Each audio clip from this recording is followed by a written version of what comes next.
வணக்கம் நண்பர்களே, நாம் இன்று கேட்கவிருப்பது திரு இந்திரா சௌந்தரராஜன் அவர்களின் அபாயவனம் த்ரில்லர் நாவல்.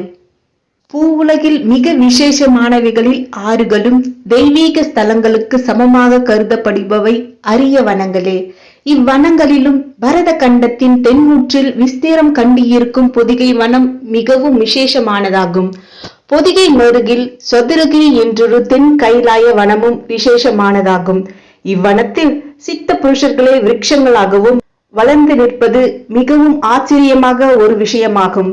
முக்திக்கு சதுரகிரியும் சித்தி வித்தைக்கு பொதிகையும் என்பது சித்த உலக பிரம்மாண்டங்களாகும்.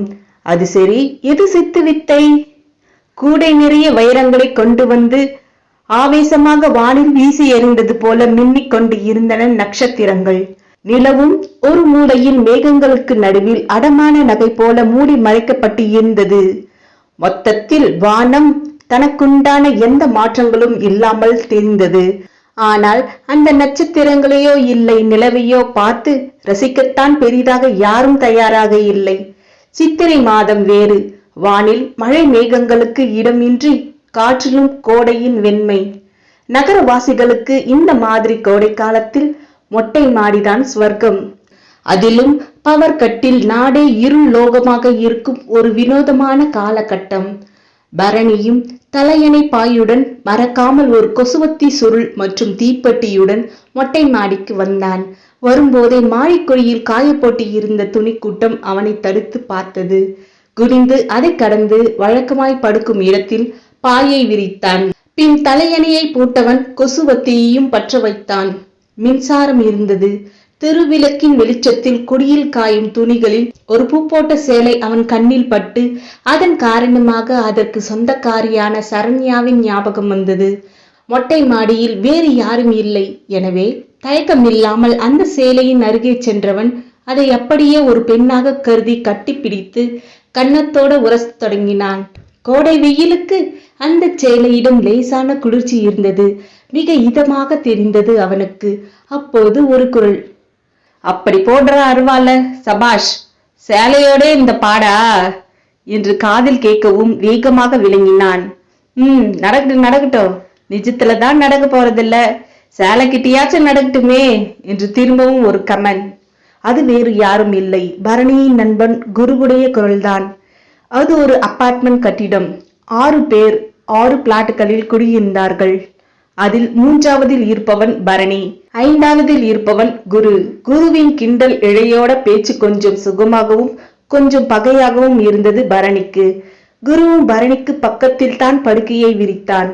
என்னடா சரண்யாவின் நினைப்புல ரொம்பவும் முழுகிட்டியா என்று பக்கமாய் அமர்ந்தபடி ஆரம்பித்தான். அட நீ ஒருத்தன்டா, வைக்கைக்கு சேலை ஜில்லுன்னு இருந்துச்சு, நீ உடனே சரண்யாவையே நான் கட்டிக்கிட்டு நின்ன மாதிரி பேச ஆரம்பிச்சிட்டியாக்கும். அப்படியா? ஆமா, சேலை தான் ஜில்லுன்னு இருந்துச்சா, பக்கத்திலே நம்ம பரந்தாமன் சார் வேட்டி கூட தான் காய்ச்சிக்கிட்டு இருந்துச்சு, அது ஜில்லுன்னு இல்லையா? இப்ப நீ விடமாட்ட. நான் அவளை விட்டு ரொம்ப நாளாச்சு பரணி. அதோ தெரியுது பாரு நிலா, அதுவும் அவளும் ஒண்ணு. செல்போன்ல நாட் ரீச்சபிள்னு வர மாதிரி என் வாழ்க்கையில அவன் நாட் ரீச்சபிள். அப்பா போலீஸ் அதிகாரி, அண்ணன் நிச்சயம் IAS முடிச்சுட்டு கலெக்டர் ஆக போறான். அவளும் காலேஜ் எல்லாத்துலயும் முதல் மார்க்கு. நிச்சயம் அமெரிக்கா ஆஸ்திரேலியான்னு போய் படிக்க போறவ. ஒரு தபால் MA நீ. நானும் ஒரு சாதாரண BSc பட்டதாரி. அதனால மரியாதையா ஒதுங்கிட்ட. ஆனா உன்னாலதான் ஒத்துக்க முடியலன்னு நினைக்கிற. கொசுவத்தி புகை மூக்கில் ஏற குரு பேசிய பேச்சு பரணியை சற்று பெருமூச்சு விட செய்தது.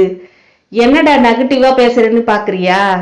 இல்ல குரு, உள்ளதான் நீ சொல்ற, புரிஞ்சுக்கிட்டா சரி. நம்ம வாழ்க்கை ஒன்னும் 2 மணி நேரம் சினிமா இல்ல பரணி. அதுல இன்னும் திருந்தாம லவ் கிட்டே இருக்காங்க. அப்படி லவ் வரவங்களுக்கு உதவி செய்யவும் ஒரு கூட்டம் மாறவே மாட்டேன்றாங்கடா. அது வேற ஒண்ணும் இல்ல குரு, நிஜத்துலதான் அதெல்லாம் நடக்க போறதில்ல. ஆனா கற்பனையிலாவது காட்டுவோன்னு அவங்க படமா எடுக்கிறாங்க. நாமளும் ஜோர்ல விட்டுட்டு பார்க்கத்தான் செய்யறோம். வாஸ்தவம் தான். ஆமா, உன் அக்கா ஊர்ல இருந்து வந்திருக்க போல இருக்கே. ஓ, நீ பாத்தியா? ஆமா, கடைக்கு நான் பால் பாக்கெட் வாங்க போனப்போ வந்திருந்தாங்க. என்னக்கா நல்லா இருக்குங்களான்னு கேட்டேன். லேசா சிரிச்சாங்க. வாய் திறந்து பேசல. ஏதோ ப்ராப்ளம்னு புரிஞ்சிச்சு. ஏண்டா உன் அக்கா புருஷன் திரும்பவும் ஆரம்பிச்சிட்டானா? ஆமாண்டா, அவனோட இம்சை தாங்கலடா. ஒரே அடியில மண்டைய பொழந்துடுவேன். என்ன பரணி, எதுக்கு இவ்வளோ கோபம்? விட்ரா, வேற விஷயம் பேசு. என் வீட்டு விஷயத்தை பேசாத, எரிச்சலா இருக்கு. பரணி சின்ன அளவில் குமுறி முடிக்க, அண்ணா என்றொரு குரல். டேய், உன் தங்கச்சி வந்திருக்கா. என்ன பிரபா, செல்போனை எடுத்துக்கிட்டு போக மாட்டியா? இதுவரை மட்டும் 3 மிஸ்டு கால் என்றபடியே பிரபா என்கிற பரணியின் தங்கையும் அவனை நெருங்கி வந்து செல்போனை நீட்டினாள். அவனும் வாங்கி திரையை ஒளிரச் செய்து பார்த்தான். அதில் மேனேஜர் என்னும் எழுத்துக்கள். பரதேசி தூங்க விடமாட்டானே. சரி, நீ போ. அவள் குருவை ஒரு பார்வை பார்த்துவிட்டு விளங்க தொடங்க செல்போனை வெறித்தான் பரணி. யாருடா போன்ல? வேற யாரு? என் ஏரியா மேனேஜர் தான். என்னடா ராத்திரி 10 மணிக்கெல்லாம் கூப்பிடுறான்? அவ்வளவு கடமை உணர்ச்சிடா. நான் இன்னைக்கு சாயங்காலம் அவனை பார்த்து ரிப்போர்ட் கொடுக்காம வந்துட்டேன். அது அவனுக்கு தாங்கல. நீ கொடுத்து விட்டு வரது தானே? ஒரே தலைவலி. டவுன்ல இன்னைக்குன்னு பார்த்து சரியான டிராபிக். என் வண்டியில நடுவுல மக்கர் பண்ணி ரொம்ப தூரம் தள்ளிக்கிட்டே மெக்கானிக் ஷெட்டுக்கு வரும்படியா ஆயிடுச்சு. உன் 2 வீலரை முதல்ல மாத்துடா. எனக்கு தெரிஞ்சு 20 வருஷமா ஒரு வண்டியே ஓட்டி சாதனை படிச்சிருக்க. ஆமா, நீ அதை எடைக்குத்தானே வாங்கின? என்னடா கிண்டலா? ஏண்டா, சூடாக இருக்கணுமா நம்ம பேச்சு? கொஞ்சம் ஜாலியாகத்தான் பேசுவோமே. என்ன ஜாலியோ? என் வாழ்க்கையில அதுக்கெல்லாம் இடமே கிடையாதுடா குரு. என் வாழ்க்கையில மட்டும் என்ன? நான் துண்டு போட்டு சீட்டா பிடிச்சு வச்சிருக்க. நாம் எல்லாமே நடுத்தட்டு மக்கள் தானடா. ஏண்டா இந்த நடுத்தர வர்க்கம் மட்டும் இப்படியே இருக்கு? என்ன கேட்டா ஒண்ணு பண்ணுவோமா? என்ன, ஒரு சிட் ஃபண்ட் ஆரம்பிப்போம். 1000 கட்டினா 2000, 2000 கட்டினா 4000ன்னு அள்ளி விடுவோம். கோடி கணக்குல சேர்ந்ததும் அப்படியே அள்ளிக்கிட்டு சிங்கப்பூர் பேங்காங் போய் செட்டில் ஆகிடலாம். என்னடா இன்னைக்கு வேலைக்கு மட்டும் போட்டுட்டு காலையில ஷோ ஏதாவது போனியா? இல்ல. அப்புறம் ஏன்டா உன் புத்தி இப்படி போகுது? பரணி, 100 200 வாங்கினா தாண்டா ஏமாத்துறதுக்கு கஷ்டம். கோடி கணக்குல வாங்கினா ரொம்பவும் சுலபம். நீ பத்திரிகையை படிக்கிறது இல்லையா? உளராம படுடா. டேய், சத்தியமா வளரல. நாள் தவறாம இப்படிப்பட்ட மேட்டர் தாண்டா கண்ணுல படுது. நீயும் பாருடா, உனக்கும் நான் சொல்றது புரியும். பேசாம படுடா. எரிச்சல் பீறிட்டது பரணியிடம். அப்போது இரும்பல் சத்தம் கேட்டது. டேய், இந்த 6வது பிளாட்காரன் வர மாதிரி தெரியுது. தினமும் 10:30 மணி ஆனா இந்த ஆள் மாடிக்கு வந்துடுறான். குரு தழைத்த குரலில் சொல்லும் போது ஒரு 70 வயதுக்காரரின் உருவம் தெரிந்தது. நெஞ்சை தேய்த்தபடி வந்த அவர் இருவரும் படுத்திருப்பதை சட்டை செய்யாமல் ஒரு ஓரமாய் போய் நின்று கொண்டு அண்ணாந்து வானத்தை பார்த்தார். குரு தாழ்வான குரலில் அவரையே கவனித்தபடி பரணியிடம், டேய், இந்த ஆள் இந்த நேரத்துல ஆகாயத்துல என்னத்தடா பாக்கறான் என்று கேட்டான். பரணி அவரையே பார்த்தான். அவர் மொத்த வானத்தையும் ஒரு பார்வையை பார்த்து முடித்துவிட்டு பின் ஒரு குறிப்பிட்ட இடத்தில் மான் கொம்பு போல் தெரிந்த நட்சத்திர கூட்டத்தை பார்த்தவரிடம் ஒரு புது உற்சாகம். அவர் செல்போன் கொண்டு வந்திருந்தார். அதில் அங்கேயே நின்றபடி யாரிடனோ பேசத் தொடங்கினார். ஹலோ, நான் சிவபிரகாச பேசுறேன். வானத்தை பாத்தீங்களா? சந்தோஷம். குருநாதர் சொன்னபடியே மிருக சீரிஷ நட்சத்திரம் கண்ணுல பட்டுடுச்சு. அவங்கள விழுந்து கும்பிட்டு சரியா 3 மணிக்கு மலையேற சொல்லுங்க. நான் வருகிற அமாவாசை அன்னைக்கு வரேன். இனி எல்லாம் நல்ல விதமா நடக்கும். நம சிவாயம் என்று சொல்லி முடித்தார். பின் வந்த மாதிரியே இறங்கி நடக்கத் தொடங்கினார். அவர் விலகவும் குருவிடம் கேள்வி. டேய், இந்த ஆளு பேசினதை கவனிச்சியா? உன் கூட தானே இருக்க. இது என்ன கேள்வி? இல்லடா, நாம இருக்கிறத கவனிக்கலன்னு நினைக்கிறேன். ஆமா, யாரை காலையில 3 மணிக்கு மலையேற சொல்றாரு இவரு? எனக்கு என்னடா தெரியும்? கோபப்படாதே. இவர் ஒரு சித்த சந்நியாசின்னு கேள்விப்பட்டேன். அது மட்டுமல்ல, இவருக்கு வர்மக்கலை எல்லாம் தெரியுமாம். இதுவும் கேள்விப்பட்டேன். போகட்டும், தாகமா இருக்கு, கொஞ்சம் குடிக்க தண்ணி கொண்டு வரியா? என்னடா சொல்லலையேன்னு பார்த்தேன். இரு வரேன். குரு எழுந்து சென்றான். மாடி படிக்கட்டுகளில் இறங்கி அந்த 6வது பிளாட் கடந்து போன போது ஊதுவத்தி வாசம் மூக்கை நிரடியது. பிளாட் கதவும் திறந்திருக்க அப்படியே உள்ளே பார்வையை விட்டான் குரு. குபீர் என்று வியர்க்கத் தொடங்கியது அவனுக்கு. உள்ளே அந்த வயதானவர் ஹாலின் நடுவே பத்மாசன கோலத்தில் கண்களை மூடி தியானத்தில் அந்தரத்தில் எந்த பிடிமானமும் இன்றி மிதந்தபடி அமர்ந்திருந்தார். குருவால் பார்த்த கண்களை மூட முடியவில்லை. அந்த சிவபிரகாசமோ எனக்கென்ன என்று கண்களை மூடிக்கொண்டு அந்தரத்தில் மிதந்து கொண்டு இருந்தாள். குருவுக்கு இக்காட்சியை பரணியும் பார்க்க வேண்டும் என்று தோன்றியது.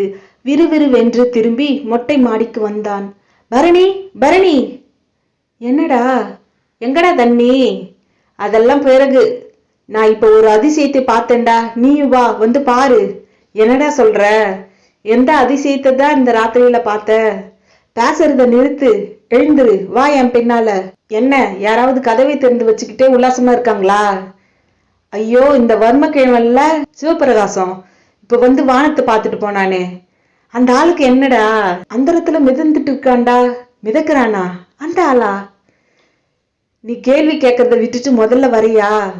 பரணியும் எழுந்து இடுப்பில் லுங்கியை அவிழ்த்து விட்டு திரும்பி கட்டி கொண்டவனாய் குருவை பின்தொடர்ந்தார். அந்த 6வது பிளாட் வாயில் கதவு திறந்தே இருந்தது. பூனை போல் குரு முதலில் நுழைய பின்னாலே பரணியும் நுழைந்தான். ஹாலில் அந்த சிவபிரகாசம் அமர்ந்த நிலையில் ஏதோ புத்தகத்தை புரட்டி கொண்டு இருந்தார். குருவுக்கு சப்பென்றாகிவிட்டது. அவரை மேலும் கீழுமாய் பார்த்தான். என்னப்பா, எங்க வந்தீங்க? இல்ல நீங்க. நானா? எனக்கு என்ன? நீங்க அதோ மேல அந்த இடத்துல அந்தரத்துல கொஞ்சம் முந்தி உட்கார்ந்து இருந்தீங்க. நானும் பார்த்தேன். ஆனா இப்ப கீழே உட்கார்ந்துட்டு புத்தகம் படிச்சுக்கிட்டு இருக்கீங்க. நான் மேல அந்தரத்துல உட்கார்ந்து இருந்தேனா? என்னப்பா சொல்ற? கனவு கண்டியா? அட, நான் இப்ப தண்ணி எடுக்க வந்தப்ப பார்த்தேங்கிறேன். அது எப்படிப்பா? போய் படுத்து தூங்குற வழிய பாரு. குருவின் முகத்தில் பலத்த ஏமாற்றம், பரணியிடமோ கோபம். சரியான பைத்தியடா நீ. இதெல்லாம் அதிசயத்தை பார்க்கவான்னு என்னை வேற இழுத்துட்டு வந்த. சாரிங்க பெரியவரே. அவன் அந்த சிவபிரகாசத்திடம் மன்னிப்பு கேட்டபடியே திரும்பி மொட்டை மாடிக்கு வந்தான். பின்னாலேயே யோசித்தபடி குருவும் வந்தான். உன்கிட்ட போய் தண்ணி கேட்டேன் பாரு, நானே போய் குடிச்சுக்கிட்டு ஒரு பாட்டில எடுத்துக்கிட்டு வரேன் என்று பரணி திரும்பி நடந்தான். குரு வரையில் ஆழ்ந்த சிந்தனை. சத்தியமா கனவில்ல, அந்த பெரியவர்கிட்ட மர்மமா ஏதோ இருக்கு என்கிற எண்ணம் மட்டும் இறுதியாக மிச்சமாகியது. பொழுது விடிந்தது. மாடி கைப்பிடி சுவர் மேலே காகம் ஒன்று வந்து அமர்ந்து கொண்டு கரைய ஆரம்பித்தது. பரணிதான் முதலில் கண் விழித்தான். குரு போர்வைக்குள் சுருண்டிருந்தான். அவனது பிட்டத்தை கவனித்து காலால் ஒரு எத்து எத்தி, எழுந்திரிடா நாய், மணி 7:30 தாண்டிடுச்சு, இன்னும் தூங்குறான் பாரு, நீ போ, நான் பின்னால வரேன் என்ற குருவின் பதிலை காதில் வாங்கியபடியே போர்வை தலையணையை அள்ளிக்கொண்டு படிகளில் வழியாக இறங்கத் தொடங்கினான். அவனது அப்பார்ட்மெண்ட்டுக்கு எதிரில் உள்ள டீ கடையில் ஹலோ எஃப்எம்மில் செவத்த பையா செவத்த பையா என்று பாடல் ஒலித்து கொண்டு இருந்தது. ரேடியோ கேட்டபடியே தனது பிளாட்டுக்குள் நுழைந்தான். அவன் அம்மா சகுந்தலா காலை சுற்றுண்டிக்காக சட்னிக்கு தேங்காயை துருவி கொண்டு இருந்தாள். அக்கா சாந்தா குளித்துவிட்டு தலையை காய வைத்தபடி இருக்க, தங்கை பிரபா படுக்கையை விட்டு எழுந்திருக்கவில்லை. பரணி முதல் காரியமாக சுவர் கடிகாரத்தை பார்த்தான். மணி 7:30 தொட்டி இருந்தது. இப்போது அவன் வசம் இருப்பது 1 மணி நேரம்தான். இதில் சவரம், குளியல், உடைகளுக்கான இஸ்திரி போடுதல், பின் டிஃபன் சாப்பிட்டு விட்டு மெடிக்கல் ரெப்ரசன்டேட்டிவ்களுக்கே உண்டான தோல் பையை தூக்கி கொண்டு தலைக்கான ஹெல்மெட் என்னும் இரும்பு சட்டியை சேர்த்தே எடுத்துக்கொள்ள வேண்டும். ஏதோ போர்க்களத்துக்கு போவது போல் ஒரு பாவனை. அது கொஞ்சம் உண்மையும் கூட. ஒவ்வொரு மருத்துவமனைக்கும் போய் விசிட்டிங் கார்டை கொடுத்துவிட்டு காக்க வேண்டும். அப்போது சுற்றிலும் ஒரே நோயாளியாக இருப்பார்கள். இருமல், இழுப்பு, காய்ச்சல் என்று ஆளுக்கொரு நோய். அவர்களுக்கு நடுவில் எலும்பும் தோலுமான ஆஸ்பத்திரி பெண் உதவியாளரின் புண்ணியத்தில் தான் டாக்டரை சந்திக்க வேண்டும். கழுத்தில் தையை கட்டிக்கொண்டு பார்வைக்கு சுந்தர புருஷனாய் ஆனால் தேவுடு காப்பனாய் வாழும் இந்த ரெப்ரசன்டேட்டிவ் பழைப்பு இருக்குதே, நினைக்கும் போதே எரிச்சல் அவன் தொப்புளில் பீறிட்டது. வாயில் பற்பசை நுரை பொங்க ஆரம்பித்தது. முதல் நாள் ஒரு டிஸ்பென்சரியில் படு ஆழமாக த்ரிஷாவுக்கு தங்கை மாதிரி ஒருத்தி இருந்தாள். பரணி பேசும்போது அவன் வாய் நாற்றமோ என்னவோ முகத்தை சற்று சுணுக்கி கொண்டாள். அது ஞாபகம் வரவும் பிரஷை வாயில் கடமுடாவென்று விட்டு ஆட்டினான். ஒரு வழியாக பல் துலக்கி விட்டு வரவும் அக்கா சாந்தா காஃபி கொண்டு வந்தாள். பின் அவன் குளித்துவிட்டு வரவும் இஸ்திரி போட்டபடி இருந்தாள். ஐயா அக்கா, நீ எதுக்கு சிரமப்பட்டுட்டு, நான் பாத்துக்கிறேன் விடு என்றான். நீ போய் டிஃபன் சாப்பிட்டுடா, நான் போட்டு வைக்கிறேன் என்று அவன் வசம் இருந்த இஸ்திரி பெட்டியை தராமல் அவளே தேய்த்தாள். பின் அவனும் அள்ளி விழுங்கிவிட்டு வந்தான். ஆடை தயாராக இருந்தது. அணிந்து கொண்டான். டையையும் எடுத்து கட்டினான். கண்ணாடி முன் அப்படியும் இப்படியுமாக பார்த்து கொள்ளவும், அக்கா நம்ம வீட்டுக்கு சிம்பு வந்திருக்கிறாரா என்ன என்று கேட்டபடியே படுக்கையில் இருந்து எழுந்து வந்தாள் தங்கை பிரபா. சிம்புவுக்கு இங்க என்ன வேலை? தூக்கத்துல கனவு கிணவு கண்டியா? அட நீ வேற என்று பரணியை அசட்டு சிரிப்போடு பார்த்தாள். ஏக்கா, இவன் என்ன சொல்றான், உனக்கு புரியலையா என்றான் பரணி. அப்படியா விஷயம்? என் தம்பியை பார்த்தா உனக்கு கிண்டலா இருக்காடி? எனக்கு எங்க அண்ணனை பார்த்தா பெருமையா இருக்கு, நீயே கிண்டல்னு எடுத்துக்கிற. அப்ப நான் சினிமால சேரலான்ற? ஆமா அண்ண, போய் எப்படியாவது ஹீரோவா ஆகிவிடு, அப்புறம் யாரும் நம்மளை கையாலேயே பிடிக்க முடியாது. பிரபாவுக்கும் அவனுக்கும் இடையிலான கலகலப்பான பேச்சுக்கு தன் கடுமையான பார்வையால் ஒரு புற்றுப்புள்ளி வைத்தாள் சகுந்தலா. ஒய்யார கொண்டையாம் தாழம்பூவாம், உள்ள ஓடுறது ஈரும் பேணுமாம். இங்க நம்ம லட்சணம் அப்படி இருக்கு, இதுல சினிமாவால வேற சேர்ந்து சந்தி சிரிக்கணுமாக்கும். போடி போ, போய் ஆகிற வேலையை பாரு என்று கத்தினாள். அப்போது யதார்த்தமாய் வாசல் பக்கம் ஒரு உருவம் அவரை பார்க்கவும் சிரித்தாள். அடடே அண்ணா, வாங்கண்ணா, யாரோன்னு நினைச்சேன் என்றாள். என்ன சகுந்தலா, நல்லா இருக்கியா? இருக்கேண்ணா, நீங்க எங்க இந்த பக்கம்? விஷயமாத்தான் வந்தேன். முதல்ல உட்காருங்க, அப்புறம் பேசுங்க. அடியே சாந்தா, அண்ணனுக்கு காஃபி கொண்டு வா. இப்பதாமா குடிச்சிட்டு வரேன். உடனே குடிச்சா பித்தம் அதிகரிக்கும், ஏற்கனவே அப்பப்ப தலை சுற்றுது. நீ ஒரு டல்ம்ப தண்ணியை கொண்டா போதும். ஆமா, நீ பெரியவல்ல? ஆமாண்ணே, பெரியவ சாந்தா. இது சின்னது, பேர் பிரபா. இவன் என் ஒரே பையன் பரணி, மருந்து கம்பெனியில மேனேஜர் வேலை பார்க்கறான். சகுந்தலா அவனுக்கு கற்பனையில் கொடுத்த ப்ரொமோஷன் பரணியை உள்ளுக்குள் சிரிக்க விட்டது. நல்லதுமா, நான் வந்த விஷயத்தை சொல்லிடுறேன். சகுந்தலா, என் மவ கனகத்தை உனக்கு தெரியும் தானே? என்னென்ன இது கேள்வி? கனகத்தை தெரியாமலா? இல்ல, அவளும் அவ புருஷனும் ஒரு நேர்த்திக்கடனா காசி பக்கம்லாம் போயிருக்காங்க. அதுக்கு என்னென்ன? அப்படி போன இடத்துல கங்கை ஆத்தோரமா உன் புருஷனை பார்த்துருக்கா கனகம். அவர் சொல்லவும் சகுந்தலாவிடம் ஒரு குபீர் படபடப்பு. அண்ணா, ஆமாத்தா, நான் கூட கேட்டேன், நல்லா பாத்தியான்னு. அவ சாதிக்கிறா, அது உன் புருஷன்தான்னு. அவரும் கனகத்தை பார்த்தவுடன் பேய் பார்த்த மாதிரி அந்த இடத்தை விட்டே ஓடிட்டாராம். இன்னைக்கு காலையில மதுரை வந்தவ முதல்ல எனக்கு தான் ஃபோன் பண்ணா. சரி, நானும் உன் காதுல போட்டுடுவோன்னு வந்தேன் என்றார். சகுந்தலா முகம் வியர்க்க தொடங்கி இருந்தது. 6 வருடங்களுக்கு முன் சகுந்தலாவோடு சண்டை போட்டுக்கொண்டு எங்கே போனார் என்றே தெரியாமல் போய்விட்ட மனிதர் இப்போது காசியில் இருப்பதாக தகவல். அதுவரை பொறுமையாக அவர்கள் பேச்சை கேட்டபடி இருந்த பரணி, ஏங்க, இதை சொல்லதான் காலங்காத்தால வந்துட்டுங்களா? எங்க வரையில அவர் செத்து போயிட்டவர். அவர் காசியில் இருந்தால் என்ன, இல்லை எங்க இருந்தா என்ன?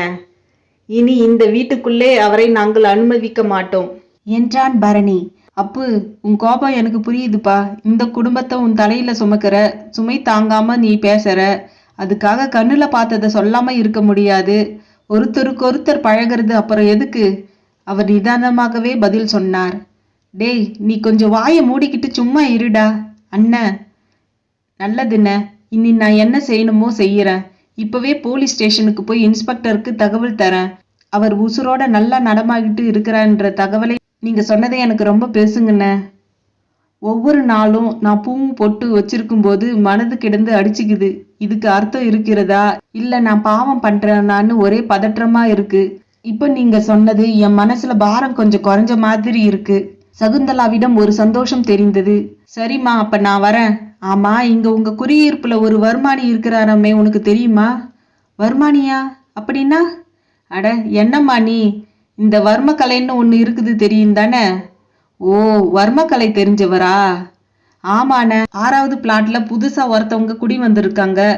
அதுல ஒரு பெரியவரும் இருக்காரு. முகத்தை பார்த்தே ஜோசியம் சொல்லவும் அவருக்கு தெரியும்னு கேள்விப்பட்டேன். நான் கூட போகணும்னு இருந்தேன். ஏன்னே, எதுக்கு கேக்குறீங்க? அப்ப நீ சொன்ன பாரு, முகத்தை பார்த்தே ஜோசியம் சொல்றான்னு, அதான் பார்க்கலான்னு. அப்ப போய் பார்த்துட்டு வந்து எப்படி ஜோசியம் சொல்றான்னு சொல்லுங்கண்ணே. எனக்கு இப்ப கெட்ட நேரம் கொட்டம் அடிச்சிட்டு இருக்கு, நானும் போய் பார்க்கறேன். சகுந்தலா சொல்ல அவரும் புறப்பட்டார். பரணி மட்டும் அப்பா நினைப்பில் கோபத்தில் இருந்தான். டேய், நீ புறப்படலையா வேலைக்கு? சாந்தா கேட்டாள். இதோ பாரு, போலீஸ் ஸ்டேஷனுக்கெல்லாம் நீ போய் நிக்காத. அது ஒன்னும் கோவில் குளம் இல்ல, நினைச்சா போயிட்டு வரதுக்கு. நானே போய் உன் அரும புருஷனை காசியில் ஊரை சுத்திக்கிட்டு இருக்காருன்னு சொல்லிட்டு போறேன் என்று தோல் பையோடு புறப்பட்டான். வெளியே வந்தவன் படிகளில் இறங்கி முதல் தளத்தை அடைந்த போது பார்வை அவனை கட்டுப்பாட்டையும் மீறி சரண்யா என்று அவன் நேசிக்கிற பெண் அந்த பிளாட்டில் கண்ணில் படுகிறாளா என்று ஒரு பார்வை பார்த்தது. அவளும் பிளாட்டிலிருந்து அவனை பார்த்தாள். சுடிதார் அணிந்து துப்பட்டாவை கழுத்தில் சுற்றி கொண்டு கையில் ஒரு புத்தகத்தோடு அவள் பார்த்த பார்வையில் 1000 மின்னல்கள். அவனும் பரவச உணர்வுகளோடு கடந்து கீழே போய் சரிந்த நிலையில் நின்றிருந்த தன் பைக்குக்கு உயிர் கொடுக்க முனைந்தான். கச்சிதமாக குருவும் வந்து நின்றான்.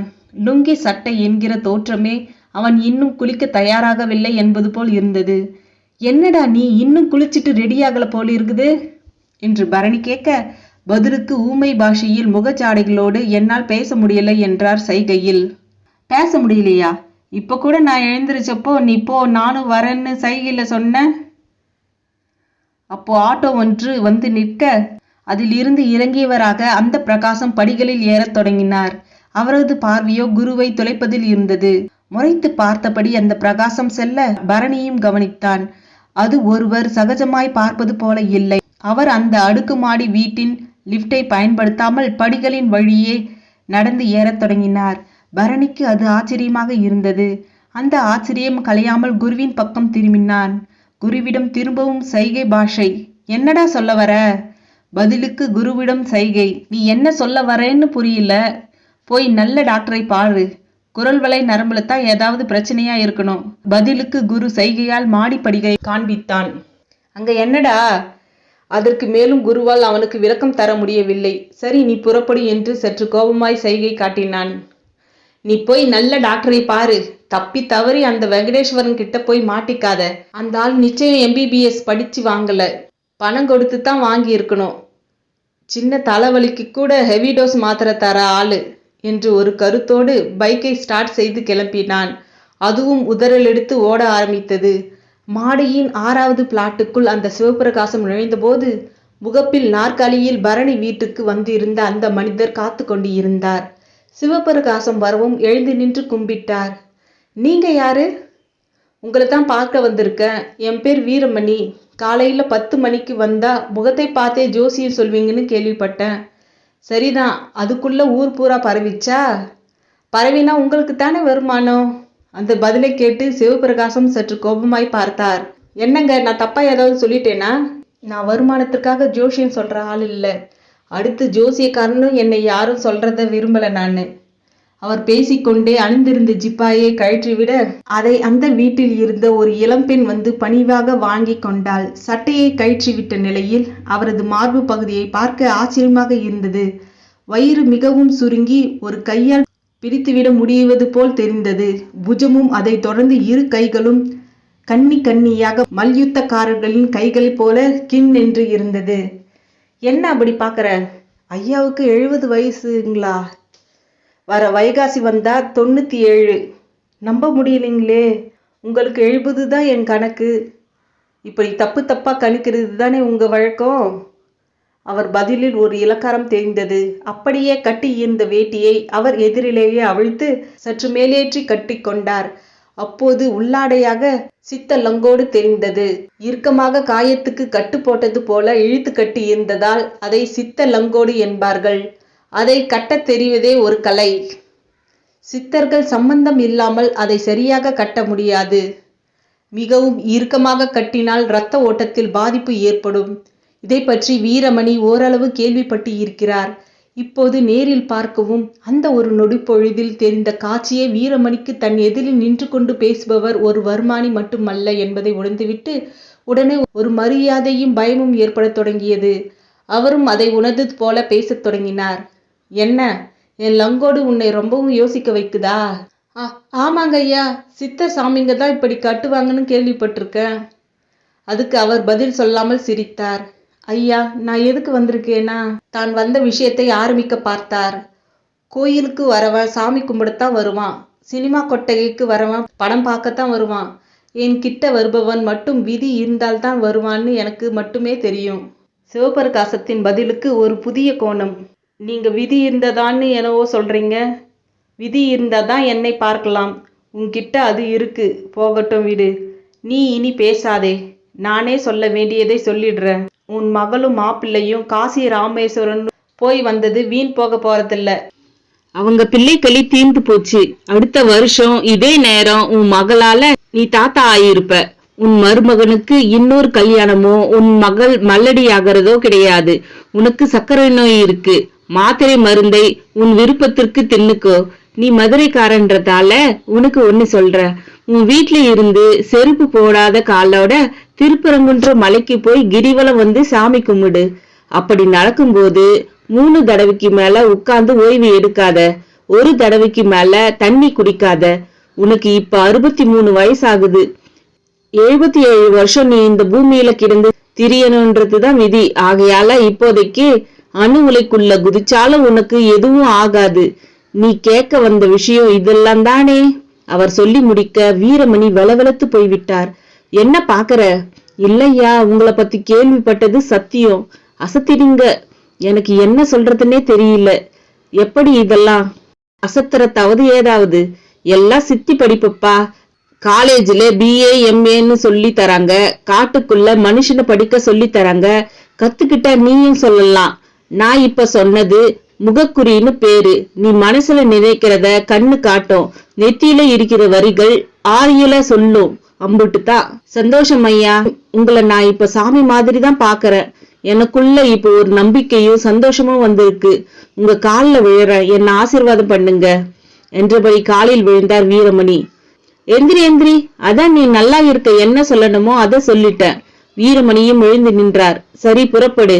அதான் வந்த ஜோலி முடிஞ்சிருச்சு. ஐயாவுக்கு காணிக்கையா? எனக்கா? கேட்டுவிட்டு பெரிதாக சிரித்தார். ஐயா, நான் தப்பா எதுவும் கேட்டுட்டேனா? பிறகு இந்த ரூபாய் நோட்டை எல்லாம் நான் தொட்டு பல காலம் ஆச்சு. எனக்கு எதுக்கு அதெல்லாம்? நீ ஒண்ணு பண்ணு. சொல்லுங்க ஐயா. எனக்கு 2 வாலிப பசங்க தேவைப்படுறாங்க. கூட்டிக்கிட்டு வருவியா? அவர் அப்படி கேட்கவும் வீரமணியிடம் வியப்பு. ஐயா, நீங்க என்ன சொல்றீங்க?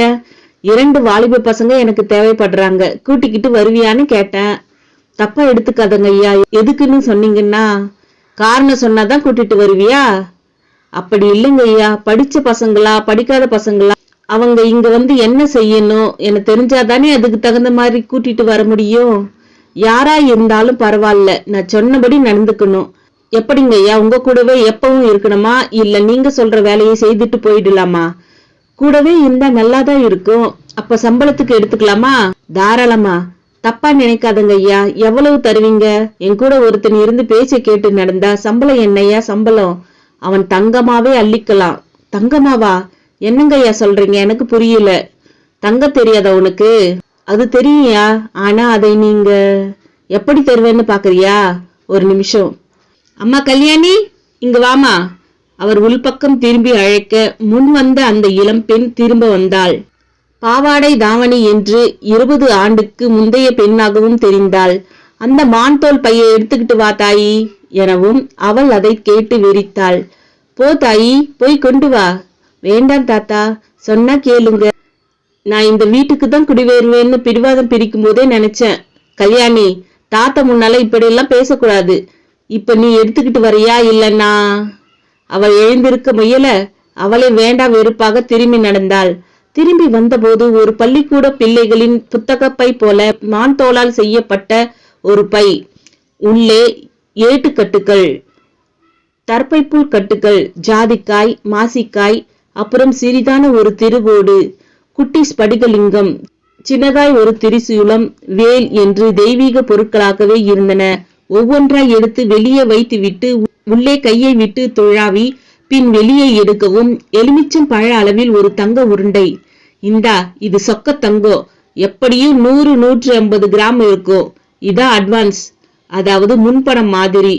அந்த பசங்க எனக்கு பிடிச்சபடி நல்ல விதமாகவும் நடந்துக்கிட்டாங்கன்னா அப்பப்ப இது மாதிரி தருவேன். அந்த தங்க உருண்டையை தூக்கி தன் வசம் கொடுக்க வீரமணிக்கு பிரமிப்பு. அப்புறம் ஒரு முக்கியமான விஷயம், என்கிட்ட பேசுற விஷயங்கள் எல்லாம் நீ வெளியே போய் யார்கிட்டையும் சொல்லக்கூடாது. மீறி பகிர்ந்துகிட்டா நான் இங்கே இருந்து உன் வாயை கட்டிடுவேன். அவர் அப்படி கூடவும் வீரமணிக்கு சற்று திகைப்பாய் இருந்தது. உள்ளங்கையில் மின்னிய தங்க உருண்டையை வீரமணியின் கண்களில் பெரும் ஆசையாய் வழியத் தொடங்கியது. என்ன பாக்குற? சொக்க தங்கம்தான். போய் எங்க வேணா உரசி பாத்துக்கோ. ஐயோ, நான் சந்தேகப்பட்டெல்லாம் பாக்கலங்கய்யா. இப்படி உருண்டையா இருக்குன்னு தான் பார்த்தேன். சரி, பசங்களை எப்ப கூட்டிட்டு வர? ஒரு வாரம் வரை அவகாசம் கொடுங்க. உங்களை குருவா நினைச்சு நல்ல சிஷ்யங்களா நடந்துக்கிறாங்களா பார்த்து கூட்டிட்டு வரேன். நல்லது, நீ புறப்படு. சிவபிரகாசம் உத்தரவு கொடுத்தார். வீரமணியும் ஒரு புது உற்சாகத்தோடு புறப்பட்டார். அவர் விலகவும் அவருடைய பேத்தியான கல்யாணி எதிரில் வந்து நின்றவளாய் அவரையே வெறுத்து பார்த்தாள். அப்படி பார்க்காத கண்ணு, எனக்கு என்னவோ பண்ணுது. நான் இப்படி பார்க்க கூடாதுன்னா நீங்க சும்மா இருக்கணும். ஆனா இருக்க மாட்டீங்களே. எனக்கு எதுவும் ஆகாது தாயி. கருப்பு இந்த தடவை கட்டாயம் உதவி செய்வான். அந்த மருந்து மட்டும் கிடைச்சிட்டா அப்புறம் உலகத்திலேயே நான் தான் மருத்துவனுக்கெல்லாம் மருத்துவன். அவர் பேசிய விதத்தில் பெரிய அளவிலான ஆசை தெரிந்தது. அந்த நட்சத்திர ஓட்டல் அரங்கில் மிடுக்கான டை கட்டிய மனிதர்களின் கூட்டம். அவ்வளவு பேரும் தோல் பையும் கையுமாய் திரியும் மருத்துவ பிரதிநிதிகள். அவர்களில் பரணியும் இருந்தான். அவர்களுக்கு நடுவில் 55 வயதை கடந்திருந்த மிடுக்கான மனிதர் தன் கழுத்துத்தையை தளர்த்தி விட்டபடியே அந்த பிரதிநிதிகள் அவ்வளவு பேரையும் பார்த்தபடி அமர்ந்தார். அவர் முகத்தில் சுரத்தில்லை. அந்த ஏசி ஹால் குளிரையும் மீறிக்கொண்டு அவரது அகலமான நெற்றியில் எண்ணெய் பசையும் வியர்வை புள்ளிகளும் தெரிந்தன. இவருக்காகத்தான் அவர்கள் எல்லோரும் காத்து கொண்டு இருந்தனர். எனவே அவர் வந்து நிற்கவும் அமைதியாக அவரை பார்த்தனர். அவரும் செருமியபடியே ஆங்கிலத்தில் பேசத் தொடங்கினார். அன்பு நண்பர்களே, மிக அவசரமாக உங்களையெல்லாம் நான் இன்று சந்திப்பதற்கு ஒரு காரணம் உள்ளது. நாம் அனைவரும் பணியாற்றும் நம்முடைய மருந்து பொருள் நிறுவனம் போன வாரத்தில் ஒரு மேல்நாட்டு நிறுவனத்திற்கு விற்கப்பட்டது. அதனால் நம்முடைய நிர்வாகமே மாறிவிட்டது. இந்த நிலையில் நம் நிறுவனத்தை வாங்கி இருக்கும் அந்த மேல்நாட்டு நிறுவனம் பல புதிய முடிவுகளை எடுத்துள்ளது. அந்த முடிவுகள் நமக்கு நல்லதாக இல்லை. குறிப்பாக 5 ஆண்டுகளுக்கு மேலாக இங்கே வேலையில் இருப்பவர்களுக்குத்தான் வேலை.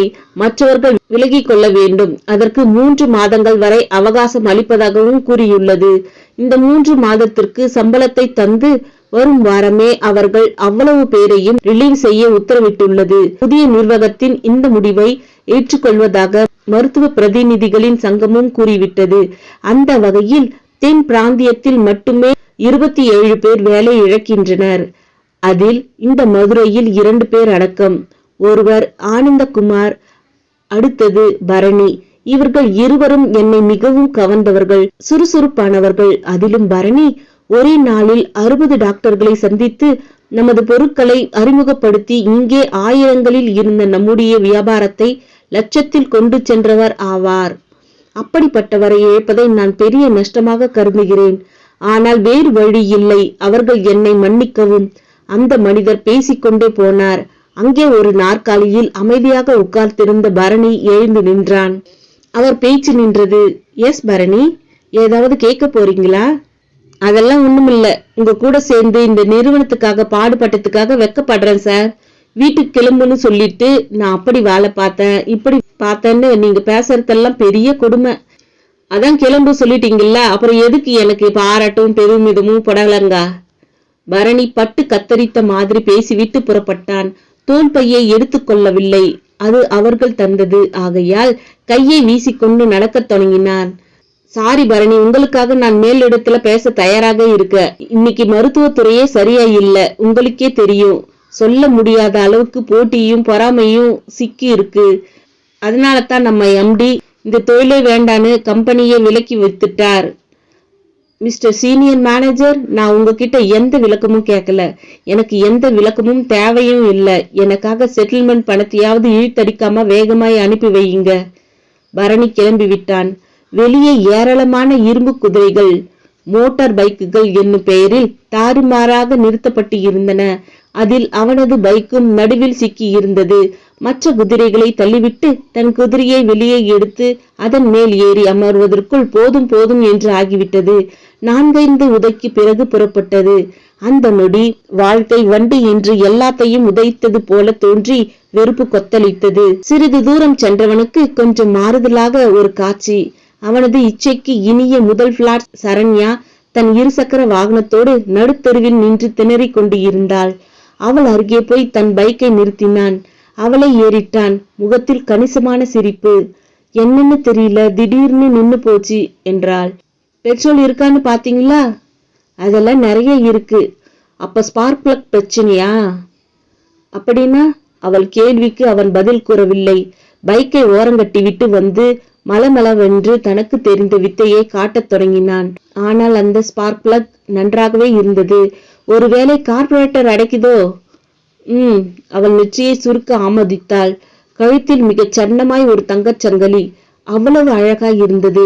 நுனி நாக்கால் லக்கியது போல மிக மிகச் சிறிய பொட்டு, அதன் மேல் சன்னமான விபூதி கீறல், இளம் சிவப்பு நிறத்தில் சுடிதார். சர்வ லட்சணமாக ஒரு பெண்ணின் இளமை என்பது எப்படிப்பட்ட சோர்வையும் விரட்டும் டானிக் என்பது சரியாகவே இருந்தது. ஒன்னு பண்ணட்டுமா?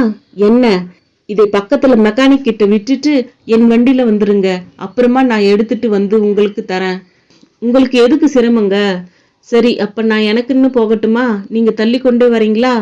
அந்த கேள்வி முன் அவள் சற்று அசடு வழிந்தாள். இந்த ஃபார்மாலிட்டியான பேச்செல்லாம் எதுக்கு? பிராக்டிக்கலா நான் சொல்லி இருக்கேன். சரி, உங்க விருப்பப்படி செய்யுங்க. இது என் விருப்பம் இல்லைங்க, உங்க நேரம் என்றவன் தன் பைக் அருகே அவளை தனியே நிறுத்தாமல் தன்னோடு வரச் சொன்னான். ஐயோ, உங்க பைக்கு? பிறவி திருநாள் கூட அதை உதச்சி ஸ்டார்ட் பண்ண முடியாது. அது எனக்கு மட்டும்தான் கேட்கும். வாங்க. தனியா நின்னுக்கிட்டு இருந்தா அந்த பக்கமா நிறைய பீட்ரு தொல்லை இருக்கிறதால உங்களுக்கு தான் கஷ்டம். பீட்ரு தொல்லையா? பீட்ரு தெரியாதா? அரைக்குறை இங்கிலீஷ். நடந்தபடியே அவன் சொல்ல அவள் சிரித்தாள். சிரித்த போது அவள் அழகும் பல மடங்கானது. அவனுக்கு இவளை சந்திக்கும் விதி காரணமாகவே வேலை போனது போல தோன்றியது. அப்புறம் நீங்க என்ன பண்றீங்க? அவள் தான் கேட்டாள். நானா? அவன் திரும்பி கேட்டான். உங்களைத்தான் நானும் கேட்டேன். என்னத்த சொல்றது? மருத்துவ பிரதிநிதியாக இருந்தேன். தோற்றத்துல ராயலாகவும் மென்டலி ஃபாயிலாகவும் இருக்கிற ஒரே வேலை.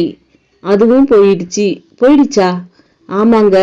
இப்பத்தான் என் சீட்டை கீழ்ச்சி விஷயத்தை சீனியர் மேனேஜர் சொல்லி முடிச்சா. திரும்ப வரும்போதுதான் உங்க தரிசனம். தரிசனமா? பின்ன இன்னைக்கெல்லாம் உங்களை மாதிரி ஃபிகர்களை பாக்குறது சாதாரணமா சொல்லலாமா? ஃபிகரா? நானா? என்னங்க எல்லாத்துக்குமே ஆச்சரியப்படுறீங்க? என் பேர் பரணின்னா அதுக்கும் பரணியான்னு கேப்பீங்க போல இருக்கு. அவள் திரும்ப சிரித்தாள்.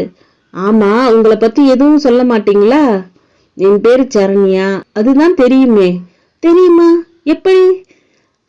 நான் என்ன பல்லு போன கிழவனா? எப்படின்னு என்கிட்ட கேக்குறீங்க? நானும் ஒரு பீட்டருங்க. பீட்டர்னா சுற்று வட்டாரத்தில் இருக்கிற ஃபிகர் லிஸ்ட், அவங்க பர்த் டேட்டு, பர்சனல் டேஸ்ட்னு எல்லாம் தெரிஞ்சுக்கணும். அது எப்படி இவ்வளவு வெளிப்படையா பேசுறீங்க? அப்படித்தானே இப்படி ஒரு கேள்வி கேட்பீங்க? அவள் திரும்பவும் அவன் பதிலுக்காக சிரித்தாள். நல்ல வேலைங்க, நீங்க மதுரையில இருக்கீங்க. நீங்க சொல்றது புரியலையே. நீங்க மட்டும் சென்னையில இருந்திருந்தா, உங்களை டைரக்டர் சங்கர் இல்ல முருகதாசோ பார்த்திருந்தா நீங்க இந்த நேரம் பெரிய ஹீரோயின் ஆகியிருப்பீங்க. அப்புறம் நான் எல்லாம் ஸ்கிரீன்ல தான் பார்க்கும்படியா இருந்திருக்கும். என்ன கிண்டல் பண்றீங்களா? சத்தியமா இல்ல, நான் சொல்றது ஒரு பேருண்மைங்க. அவன் பேச்சில் சாதிக்க மெக்கானிக் ஷாப் வந்தது. அந்த மெக்கானிக்கே பரணியை நம்ப முடியாதபடிதான் இருவரையும் பார்த்தார். பார்த்து வையுங்க, வந்து எடுத்துக்கிறேன் என்றபடியே திரும்பவும் இருவரிடமும் நடை. அவனது மோட்டார் பைக்கை கிளப்பினான். அவளும் ஏறி அமர்ந்து கொண்டாள். அவள் அமர்ந்த நிலையில் பக்கவாட்டில் ஹேண்டிலை பிடித்து கொண்டாள். அவனுக்கு விரைவில் அவள் தன் தோள் மேல் கையை போடும் நாள் வரும் என்று தோன்றியது. தோன்றிய வேகத்தில் இருந்த வேலையும் போய்விட்ட லட்சணத்தில் இப்படி ஒரு விதமான உணர்வு தேவையான என்று தோன்றியது. தெருவுக்குள் அவள் பின் அமர்ந்திருக்கும் நிலையில் நுழையவும் நிறைய தெரிந்தவர்கள் ஆச்சரியத்தோடு பார்த்தனர். அவன் பைக்கும் அபார்ட்மெண்ட் பார்க்கில் நின்றது. அவள் இறங்கிக் கொண்டு நன்றி கூறினாள். அவனும் தனது இரும்புச் சட்டையை ஒரு கை குழந்தை போல் அணைத்தபடி தனது பிளாட்டுக்குள் நுழைந்து நின்றான். அக்கா சாந்தா தலையில் பெரிய கட்டோடு அவனை எதிர்கொண்டாள். அருகில் மிக சோகமாக அவளுடைய அம்மா மற்றும் தங்கை. என்னாச்சு? உனக்கு போன் பண்ண கூடாதுன்னு அந்த குரு கிட்ட சொல்லி இருந்தனே, அவன் சொல்லிட்டானா? என்ன சொல்லிட்டானா? அப்ப நீ இப்ப எப்படி? யார் சொல்லிடா வந்த? நீ சொல்றதே புரியலம்மா. அக்காவுக்கு என்ன ஆச்சு? என்ன ஆகணும்? உன் அக்கா புருஷன் வந்தான். பிசினஸ் பண்ண போறானா, அதுக்கு பணம் வேணுமா? கழுத்துல காதுல போட்டுக்கிறதை கழட்டினா. இவன் மாட்டேன்னு சொன்னா. அப்ப நான் கட்டின தாலிய கழட்டிடுன்னு ஒரே ரகளை. இவளும் எவ்வளவுதான் பொறுப்பா? ஃபேன்ல தூக்கு மாட்டிக்க இருந்தா. நல்ல வேலை ஃபேன் கழண்டு விழுந்ததுல தலை காயத்தோட தப்பிச்சா. அம்மா சொல்லி முடிக்க பரணிக்குள் அதுவரை சரண்யாவால் ஏற்பட்ட குளிர்ச்சி கொந்தளிப்பாக மாறத் தொடங்கியது. பரணியின் மனது குமுறத் தொடங்கியது. ஒரு பக்கம் வேலை போய்விட்ட வருத்தம், மறுபக்கம் அக்கா, அவள் கணவன் வடிவில் பிரச்சனை. அக்கா சாந்தா மௌனமாக கற்சிலை போல் உட்கார்ந்திருந்தார். கண்களில் ஒருவித உறைந்துவிட்ட தன்மை. இந்த வருடம் இது மாதிரி அக்காக்கள் தெருவுக்கு தெருவு சிலை போல இருப்பதுதான் கொடுமை. அவனுக்கும் அக்கா மேல் கோபமாக வந்தது, பரிதாபமாகவும் இருந்தது. ஆமா, நீ என்னப்பா இவ்வளவு சீக்கிரம் இன்னைக்கு வந்துட்ட? நீ வர எப்படியும் 7-8 மணி ஆகுன்னு நினைச்சேன் என்று அவனது சிந்தனையை கலைத்தாள் அம்மா சகுந்தலா. அவளிடம் வேலை போய்விட்ட விஷயத்தை எப்படி சொல்வது? ஏற்கனவே அக்காவால் கவலை நெஞ்சை குமைய வைத்து கொண்டு இருக்கிறது. பரணியும் மௌனமாகவே நீடித்தான். என்னடா பதில காணோம்? உடம்புக்கு முடியலையப்பா? சுக்கு காப்பி போட்டு தரட்டுமா? அம்மா வாஞ்சை அவனை கலைத்தது. அம்மா, என்னை இப்ப எதுவும் கேட்காதங்கம்மா. ஆமா, அந்த ஆள் ஏதாவது சொல்லிட்டு போயிருக்கானா? அந்த ஆள் என்று குறிப்பிட்டது அக்கா சாந்தாவின் கணவன். அவன் கேட்ட கேள்வி முன் சகுந்தலா மௌனமாக நின்றாள். என்னம்மா, எதுவும் பேச மாட்ற? அப்ப ஏதோ சொல்லிட்டு போயிருக்கான்னு தெரியுது. ஆமாண்ண, ஒரு வாரம் கழிச்சு மாமா வரும்போது அக்காவுக்கு நான் போடுறதா சொன்ன பவுனை போட்டு இருக்கணுமாம். அப்படி இல்லாவிட்டால் அக்காவை அறுத்து விட்டுருவாராம். தங்கை பிரபா பதில் தந்தாள். ஓ, அறுத்து விடுவாராம்மா? ரொம்ப சௌகரியமா போச்சு. முதல்ல அதை செய்ய சொல்லுங்க என்றான் கசப்பான குரலில். அப்புறம்? இந்த கேள்வியை கேட்டது தாய் சகுந்தலா. என்ன அப்புறம்? என் அக்கா தாலி கட்டிக்கிறதுக்காகவே இவனை மாதிரி பணப்பிசாசு கூட சீரழியணுமா? வேண்டாண்டா. அப்புறம் இவ எங்க போவா? யார் இவளை வச்சுப்பா? என்னம்மா கேள்வி கேக்குற நீ? அதான் நாம எல்லோரும் இருக்கோம்ல. இப்ப இருக்கோண்டா, சாகர வரைக்கும் வச்சு காப்பாத்தணும். உன்னால் முடியுமா? அப்ப சோத்துக்கு செத்து அவன் கூட போய் எப்படியாவது ஒட்டிக்கிட்டு கிடக்க சொல்றியா? வேண்டாம், வேற நிரந்தரமான தீர்வை நீ தான் சொல்ல. என்ன நிரந்தரமான தீர்வு? மண்ணாங்கட்டி உழைச்சி பொண்டாட்டிய காப்பாத்த வக்கில்லாத நாய்கிட்ட அன்பும் பாசமும் இல்லாம வாழறதுக்கு பிரிஞ்சு வந்து வீட்டுக்கு வீடு 10 பாத்திரம் தேய்க்கிறது எவ்வளவு மேல். ஆக உன் அக்காவை 10 பாத்திரம் தேய்க்க தான் அனுப்புவ. புருஷன் கூட சேர்ந்து வாழ வைக்க முயற்சி செய்ய மாட்ட, அப்படிதானே? காசு பணமும் தங்கமும் வெள்ளியும் தான் வாழ்க்கைன்னு நினைக்கிறவங்களோட அக்கா என்னத்தமா ஆழ்ந்துட போறா? இதுல நம்ம தப்பு கொஞ்சம் இருக்குப்பா. என்ன நம்ம தப்பு? நாம போடுறதா சொன்ன நகையே நாம கொஞ்சம் போடல, அதானே? பரவு அது தப்பு இல்லையா? வாக்கு கொடுத்துட்டோம்ல. ஏமா இப்படி கல்யாணத்தை வியாபாரம் மாதிரி பண்றீங்க? யாருமா கண்டுபிடிச்சது இந்த நகை நட்டெல்லாம் சீர்சனத்தையெல்லாம்? மேல் நாட்டுல இப்படி எல்லாம் கிடையாதுமா. அங்க ஆணும் பெண்ணும் சமம். ஏலே, எந்த காலத்திலயும் சமமாக முடியாதுடா. ஆம்பளை ஆம்பளை தான், பொம்பளை பொம்பளை தான். இந்த சமன்ற பேச்சையெல்லாம் என்கிட்ட பேசாதே. நாங்களும் சமம்னு சொல்லல. வளைஞ்சு கொடுத்து போய் வாழறது தான் இங்க வாழ்க்கை. உனக்கு இளம் வயசு, ஆவேசமா பேசுவ. நாளைக்கே உனக்குன்னு ஒருத்தி வரும்போது தெரியும். சகுந்தலா சடைத்து கொண்டாள். சாந்தாவுக்கு தன்னை மையமாக வைத்து இப்படி பேச்சு வளர்வது பிடிக்கவில்லை. பரணி, எனக்கு உன் கஷ்டம் தெரியுது தம்பி. நீ எனக்காக கவலைப்படாதே. தலையில என்ன இருக்கோ அதான் நடக்கும். அதை யாரும் மாத்த முடியாது என்று சாந்தா தன் தம்பிக்கு வக்காலத்து வாங்கினாள். சாரிக்கா, நானும் பேசணும்னு பேசல, எனக்கு வேலை போயிடுச்சு என்றான் பரணி. அவன் பதில் சகுந்தலாவை திகைப்பில் போட்டு புதைத்தது.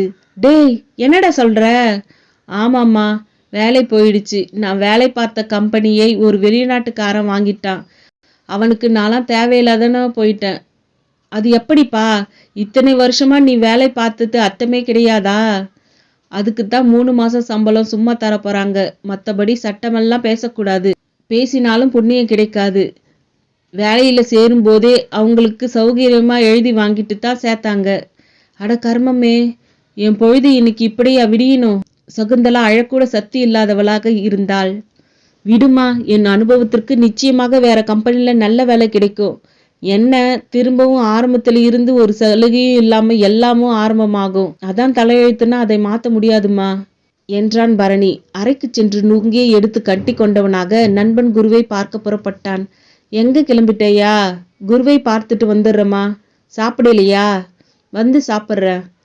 பதிலோடு படிக்கட்டுகளில் ஏறி 5வது பிளாட்டில் இருக்கும் குருவை தேடி போனான். மேலே அவன் பிளாட்டை அடைந்த போது எதிரில் அந்த 6வது பிளாட் திறந்திருந்தது. பரணியின் பார்வை அந்த பிளாட்டையும் ஊடுருவியது. உள்ளே வர்மானி சிவபிரகாசத்தின் பேத்தியான கல்யாணி என்கிற பெண் பாவாடை தாவணியில் அவன் கண்ணில் பட்டாள். பார்க்க குளிர்ச்சியாக இருந்தாள். தலையில் மல்லிகைப்பூ, நெற்றியில் சற்று பெரிதான பொட்டு அவனுக்கு ஆச்சரியமாக இருந்தது. இந்த காலத்தில் எந்த பெண்ணும் எளிதில் பாவாடை தாவணியை நினைத்து கூட பார்ப்பதில்லை. பாவாடை தாவணியை மட்டுமா? நெற்றியில் பொட்டையும் ஏதோ நுனிநாக்கில் நக்கியது போல் ஒரு முற்றுப்புள்ளி அளவுக்கு வைத்துக் கொள்வதுதானே ஃபேஷன். இவளிடம் அந்த விஷயத்திலும் மாறுதல். அவள் பார்வை அவனை கடந்து குருவை தேடுவது போல் தெரிந்தது. அது பரணிக்கு புரிந்தது. குருவும் எதிரில் வந்தான். கழுத்தில் தொண்டை பக்கம் சுண்ணாம்பு பூசியிருந்தான். வா மாப்பிள்ள என்று சற்று ஈன சுரத்தில் பேசவும் செய்தான். அப்படியே அவனும் கல்யாணியை பார்த்தான். டேய், என்ன இது கழுத்துல? விளக்கெண்ணையில் சுண்ணாம்பை கலந்து அம்மா பூசிவிட்டாங்க, இப்ப கொஞ்சம் பேச முடியுது என்றபடியே ஹாலில் கிடந்த நாற்காலியில் உட்கார்ந்தான். பரணியும் அமர்ந்து கொள்ள, என்னடா இன்னைக்கு வேலைக்கு மட்டம் போட்டுட்டியா? கைலிக்கு மாறி இருக்க. வேலைக்கு மட்டம் இல்லடா, வேலைக்கே மட்டம். என்னடா சொல்ற? போயிட்டு வான்னு டாட்டா காட்டிட்டாங்கடா. அதை விடு, நீ டாக்டர் கிட்ட போகலையா? இல்ல. யார்கிட்ட இருக்கு 1000 2000? அப்புறம் பெருசா ஏதாவது ஆகிற போகுதுடா. இதுக்கு மேல பெருசா என்ன ஆகணும்? இதையே அதோ அந்த பொண்ணு தான் போட சொல்லிச்சு. குரு எதிர் பிளாட்டை காட்டினான். அப்ப டெவலப் ஆக ஆரம்பிச்சிச்சுன்னு சொல்லு. சேச்சே, நீ உடனே பட்டையை காட்டாத. அது பாவம், ரொம்ப நல்ல பொண்ணா தெரியுது. கள்ளம் கவடமே இல்லடா அவகிட்ட. ஓ, கிண்டல் பண்ணாத பரணி. அது மட்டும் இந்த சுண்ணாம்பு பத்து போடலைன்னா நான் இப்ப பேசிக்கிட்டு இருக்க முடியாது தெரியுமா? ஓ, 10 போட்டதே மேடம் தானா? சபாஷ். உன் வேலைக்கு என்ன ஆச்சு அத சொல்லு. அதான் சொன்னேனே, வீட்டுக்கு போக சொல்லிட்டாங்கன்னு. அவங்க சொன்னா உடனே கேட்டுக்கிட்டு போறோம்னா நீ? இதோ பாரு, என்னை நிரந்தரம் பண்ணாம ப்ரொஃபேஷன்லே வச்சிருந்தாங்க. அடுத்தது இதை நான் எதிர்பார்த்தேன். எனக்கு இந்த தோல் பையை தூக்கிக்கிட்டு அரைக்குறை இங்கிலீஷ் பேசிக்கிட்டு இந்த வேலை பார்க்கறதெல்லாம் பிடிக்கலடா. ஒவ்வொரு டாக்டரையும் பார்த்து பல்லை காட்டி எங்க மருந்த எழுந்துங்கன்னு கெஞ்சுற மாதிரி ஒரு கொடுமை இருக்கவே முடியாது. ஆகையால 3 மாச சம்பளத்தோட வீட்டுக்கு போன்னு சொல்லவும் உண்மையிலேயே நான் எவ்வளவு சந்தோஷப்பட்டேன் தெரியுமா? ஆனா அவங்க கிட்ட கோபப்படுற மாதிரி நடிச்சிட்டு வந்தேன். விடு, புதுசா வித்தியாசமா ஏதாவது செய்வோமா? என்னடா என்னையும் உன் கூட கூட்டு சேர்த்துக்கிற? சாரிடா, பழக்க தோஷம். நீயும் ஒரு வெட்டி ஆபீசரு. சரி, சும்மாவாச்சும் சொல்லு. இருவரும் பேசிக்கொண்டு இருக்கும் போதே அந்த பெண் அவர்கள் முன் வந்து நின்றாள். அவள் கையில் விபூதி இருந்தது. என்ன கல்யாணி, இந்த விபூதியை வாயில் போட்டுக்குங்க, பழையபடி பேச்சு வந்துடும். இப்பவே நல்லா பேச முடியுது. இதை போட்டுக்குங்க, வாயை காட்டுங்க. அவ சொல்ல அவனும் வாய் திறக்க அவன் வாயினுள் விபூதியை போட்டான். அவனும் விழுங்கி அவளை இணக்கமாக பார்த்து சிரித்தான். நான் ஒன்னு சொன்னா கேப்பீங்களா? அவள் தயங்கி கேட்டாள். என்ன? இல்ல, என் தாத்தா விஷயத்துல கொஞ்சம் தூரமாவே இருங்க. அவர்தான் உங்க வாயை கட்டினவர். என்ன கல்யாணி சொல்ற? இல்ல, அவருக்கு கொஞ்சம் சித்து வேலையெல்லாம் தெரியும். இந்த ஊர் கூட ஒரு காரணமாகத்தான் வந்திருக்கார். அந்த வேலை முடிஞ்சா கிளம்பிடுவார். அதுவரை நீங்க அவர் கண்ணில் படாதீங்க. உங்க நல்லதுக்கு தான் சொல்றேன். அவள் தயங்கி சொன்னதும் இருவரையும் மிரள வைத்தது. கல்யாணி, உன் தாத்தா கிட்ட வித்தியாசமா ஏதோ ஒண்ணு இருக்குன்னு தெரியும். ஆனா நீ சொல்றத பார்த்தா ஆச்சரியமா இருக்கு. சித்து வேலைன்னா என்ன மாதிரி சித்து வேலை? எனக்கு அதெல்லாம் விபரம் தெரியாது. தாத்தா ஒருத்தரை பார்வையாலே ஆட்டி வைப்பாரு. அது மட்டுமல்ல, அவர் கூப்பிட்டா பறவையெல்லாம் கூட அவர்கிட்ட வரும். இப்ப கூட மாடியில கருணனிக்கு இறை கொடுக்க மேலேதான் போயிருக்கார். நீங்க மறைவாய் இருந்து பாருங்க. நான் சொல்றது அப்பதான் உங்களுக்கு புரியும். அவள் சொன்னதை கேட்ட மறுநொடி இருவரும் வெளியேறி படிக்கட்டிகள் ஏறி மாடியில் உள்ள தளத்தை அடைந்து நாலாபுறமும் பார்த்தனர். சிவபிரகாசம் தண்ணீர் தொட்டி அருகே கையில் ஒரு கிண்ணத்தை ஏந்தி பிடித்தவாறு ஆகாயத்தை பார்த்தபடி இருக்க, ஒரு கருடன் அவரை நோக்கி வந்தபடி இருந்தது. பரணியும் குருவும் வியப்பில் விழிகள் விரிய ஆரம்பித்தன. மாடியில் பரணியும் குருவும் ஒளிந்திருந்து பார்த்த வினாடியில் அந்த சிவபிரகாசம் 2 கைகளை தூக்கி பிடித்தபடி இருந்தார். கைகளின் மேல் ஒரு பெரிய கிண்ணம். அந்த கிண்ணத்தில் மீன்கள் இருந்தன. சரிவாக பறந்து அந்த கருடனும் அந்த கிண்ணத்தின் மீன்களை கவ்விக்கொண்டு திரும்பவும் வானில் மேலே பறக்கத் தொடங்கியது. சிவபிரகாசமும் கிண்ணத்தை கீழே வைத்துக்கொண்டு 2 கைகளையும் கூப்பிக்கொண்டு அந்த கழுகை கும்பிடத் தொடங்கினார். பரணியும் குருவும் அதிர்வோடு ஒருவரை ஒருவர் பார்த்து கொண்டனர். மனித வாழ்வில் அமானுஷ்ய அனுபவங்களை எல்லோருக்கும் ஏற்படவே செய்கின்றன. ஆனால் அது சிலர் வரையில் அவர்கள் வாழ்க்கையே திசை திருப்பி விடுகின்றன. சிலரோ அதை அமானுஷ்யமாகவே உணர்வது இல்லை. தற்செயலாக நடந்த ஒரு அதிசயம் போல அதை நினைத்து கொண்டு விடுகின்றன. இங்கே பரணியும் குருவும் இந்த காட்சி எப்படி எடுத்துக்கொள்வது என்று தெரியாத குழப்பத்தில் இருக்க, சிவபிரகாசம் கும்பிட்ட கைகளை விலக்கிக் கொண்டு சகஜமானவராய் திரும்பத் தொடங்கினார். அவர் பார்வையில் பட்டு விடாதபடி இருவரும் சுவரையொட்டி சரிந்து அமர்ந்து கொண்டு அவர் மறையும் வரை காத்திருந்தனர். அவரும் மறைந்தார். பிளாட்டினுள் நுழைந்தபோது கல்யாணி அவரையே குறுகுறுவென பார்த்தபடி இருந்தாள். அந்த பார்வையில் 1000 அர்த்தங்கள். அவரும் பார்த்தார். அவரது பார்வையில் மட்டும் எனக்கு தெரியாமல் நீ எதையும் செய்துவிட முடியாது என்ற மாதிரியான ஒரு பொருள். ஆனால் அது அவளுக்கு புரியவில்லை. மொட்டை மாடியில் குரு பரணியிடம் விவாதம். பரணி, இந்த ஆளை எந்த கணக்குலடா எடுத்துக்கிட்டு? அதைத்தான் நானும் யோசிச்சுக்கிட்டு இருக்கேன்டா. நானெல்லாம் அதிகபட்சம் தெருவுல தாயத்து விற்கிற மோடி மஸ்தான் வித்தையை தான் பார்த்துருக்கேன். அதை கண்கட்டுன்னு சொல்லுவாங்க. ஆனால் அது என்ன கண்கட்டுன்னு கேட்டா யாருக்கும் பதில் சொல்ல தெரியாது. இப்ப இதுக்கு நீ என்ன சொல்ற? இதுவும் ஒன்றும் பெரிய விஷயம் இல்லடா. மீனை தேடி கருடன் வந்துச்சு. நீயும் நானும் மீன் பிடிச்சு நின்னாலும் அது வரும். ஏன்னா கருடனுக்கு அது உணவு. சரி, என் வாயை கட்டினது பத்தி என்ன நினைக்கிற? அப்படியே அந்தரத்துல மிதந்தாரே, அதை பத்தி என்ன நினைக்கிற? அங்கதான் எனக்கு லேசான குழப்பம். பொதுவா தொண்டையில கிருமிகள் பாதிப்பு வரது ரொம்பவும் சகஜம். நாம மூக்கால மட்டுமல்ல வாயாலையும் சுவாசிக்கிறோம். அப்ப கிருமி உள்நுழைய வாய்ப்பு அதிகம். அடுத்து குடிக்கிற தண்ணியாலையும் தொண்டை பாதிக்கலாம். இந்த சுண்ணாம்பு எண்ணெயில் கலந்து போடுறதெல்லாம் ஒருவித வைத்திய முறைதான். ஆகையால் உன் வாயை அவர் கட்டினாருன்றது என்னால் ஏத்துக்க முடியல. அந்தரத்துல மிதக்கிறதுல புத்த பிக்ஷுக்கள் கில்லாடிகள். அது ஒரு யோகாசனம் மாதிரி. டிவிலையும் பார்த்திருக்க. அப்ப அவர் வரையில் எந்த சித்து வேலையும் இல்லைன்னு சொல்றியா? முதல்ல சித்துனா என்னன்னு தெரியாம சித்து வேலை பத்தி பேசக்கூடாது. மாயமா மந்திரமா பண்றதுக்கு பேர் தான் சித்து வேலை. பொத்து, 4 பேர் பேசினாங்கன்னு நீயும் பேசாத. நம்ம நாட்டுல 4 பேர் மகா மோசமானவங்க. இங்க பிள்ளையார் பால் குடிப்பார். பேய் ராத்திரில வீட்டு கதவை தட்டும். பச்சை நிற சேலை தேங்கி போனா அதை விற்கிறதுக்கும் ஒரு தோஷ கதைன்னு கிளப்பிடலாம். இப்ப நீயும் நானும் இங்க ஒரு திட்டம் போட்டு அழகா ஊரை ஏமாத்தலாம். நமக்கு அதுக்கு தேவை தைரியமும் குரூரமான மனசும்தான். முடிவா நீ என்ன சொல்ற? இந்த நபருக்கு பின்னால நாம் தெரிஞ்சுக்கவும் புரிஞ்சுக்கவும் சில விஷயங்கள் இருக்கு. ஆனா இதை கடந்து நமது வாழ்க்கைன்னு ஒண்ணு இருக்கேடா. நம்ம வேலையை பார்ப்போம்னு சொல்ல வரையா? ஆமா. பரணி, என்னடா? என்னை அந்த கல்யாணி பாக்குற பார்வையை நீ பார்த்ததானே? என்ன அதை லவ்னு நினைக்கிறியா? பின்ன அதை ஒரு பெண்ணோட பாச உணர்ச்சி இல்லை நற்புணோ சொல்லி என்னை காத்து போன பலூன் மாதிரி ஆக்கிடாதடா. அப்ப அவ காதலிக்கிறாளோ இல்லையோ, நீ காதலிக்க ஆரம்பிச்சிட்ட. காதலிக்காம இருக்க நான் என்ன கிழபொல்டா? இந்த வயசுல காதலிக்காம வேற எப்படா காதலிக்கிறது? குரு பரிதாபமாக கேட்டான். பரணி பதிலுக்கு ஒரு மாதிரி சிரித்தான். அவன் சட்டை பாக்கெட்டில் இருந்த செல்போன் அவனுக்கு ஒரு செய்தி வந்த சப்தம் வினோதமான ஒலியாக எழும்பி அடங்கவும் எடுத்து பார்த்தான். அண்ணா, உடனே வா, அவசரம், பிரபா என்கிற 4 வார்த்தைகள். யாருடா? பிரபாடா.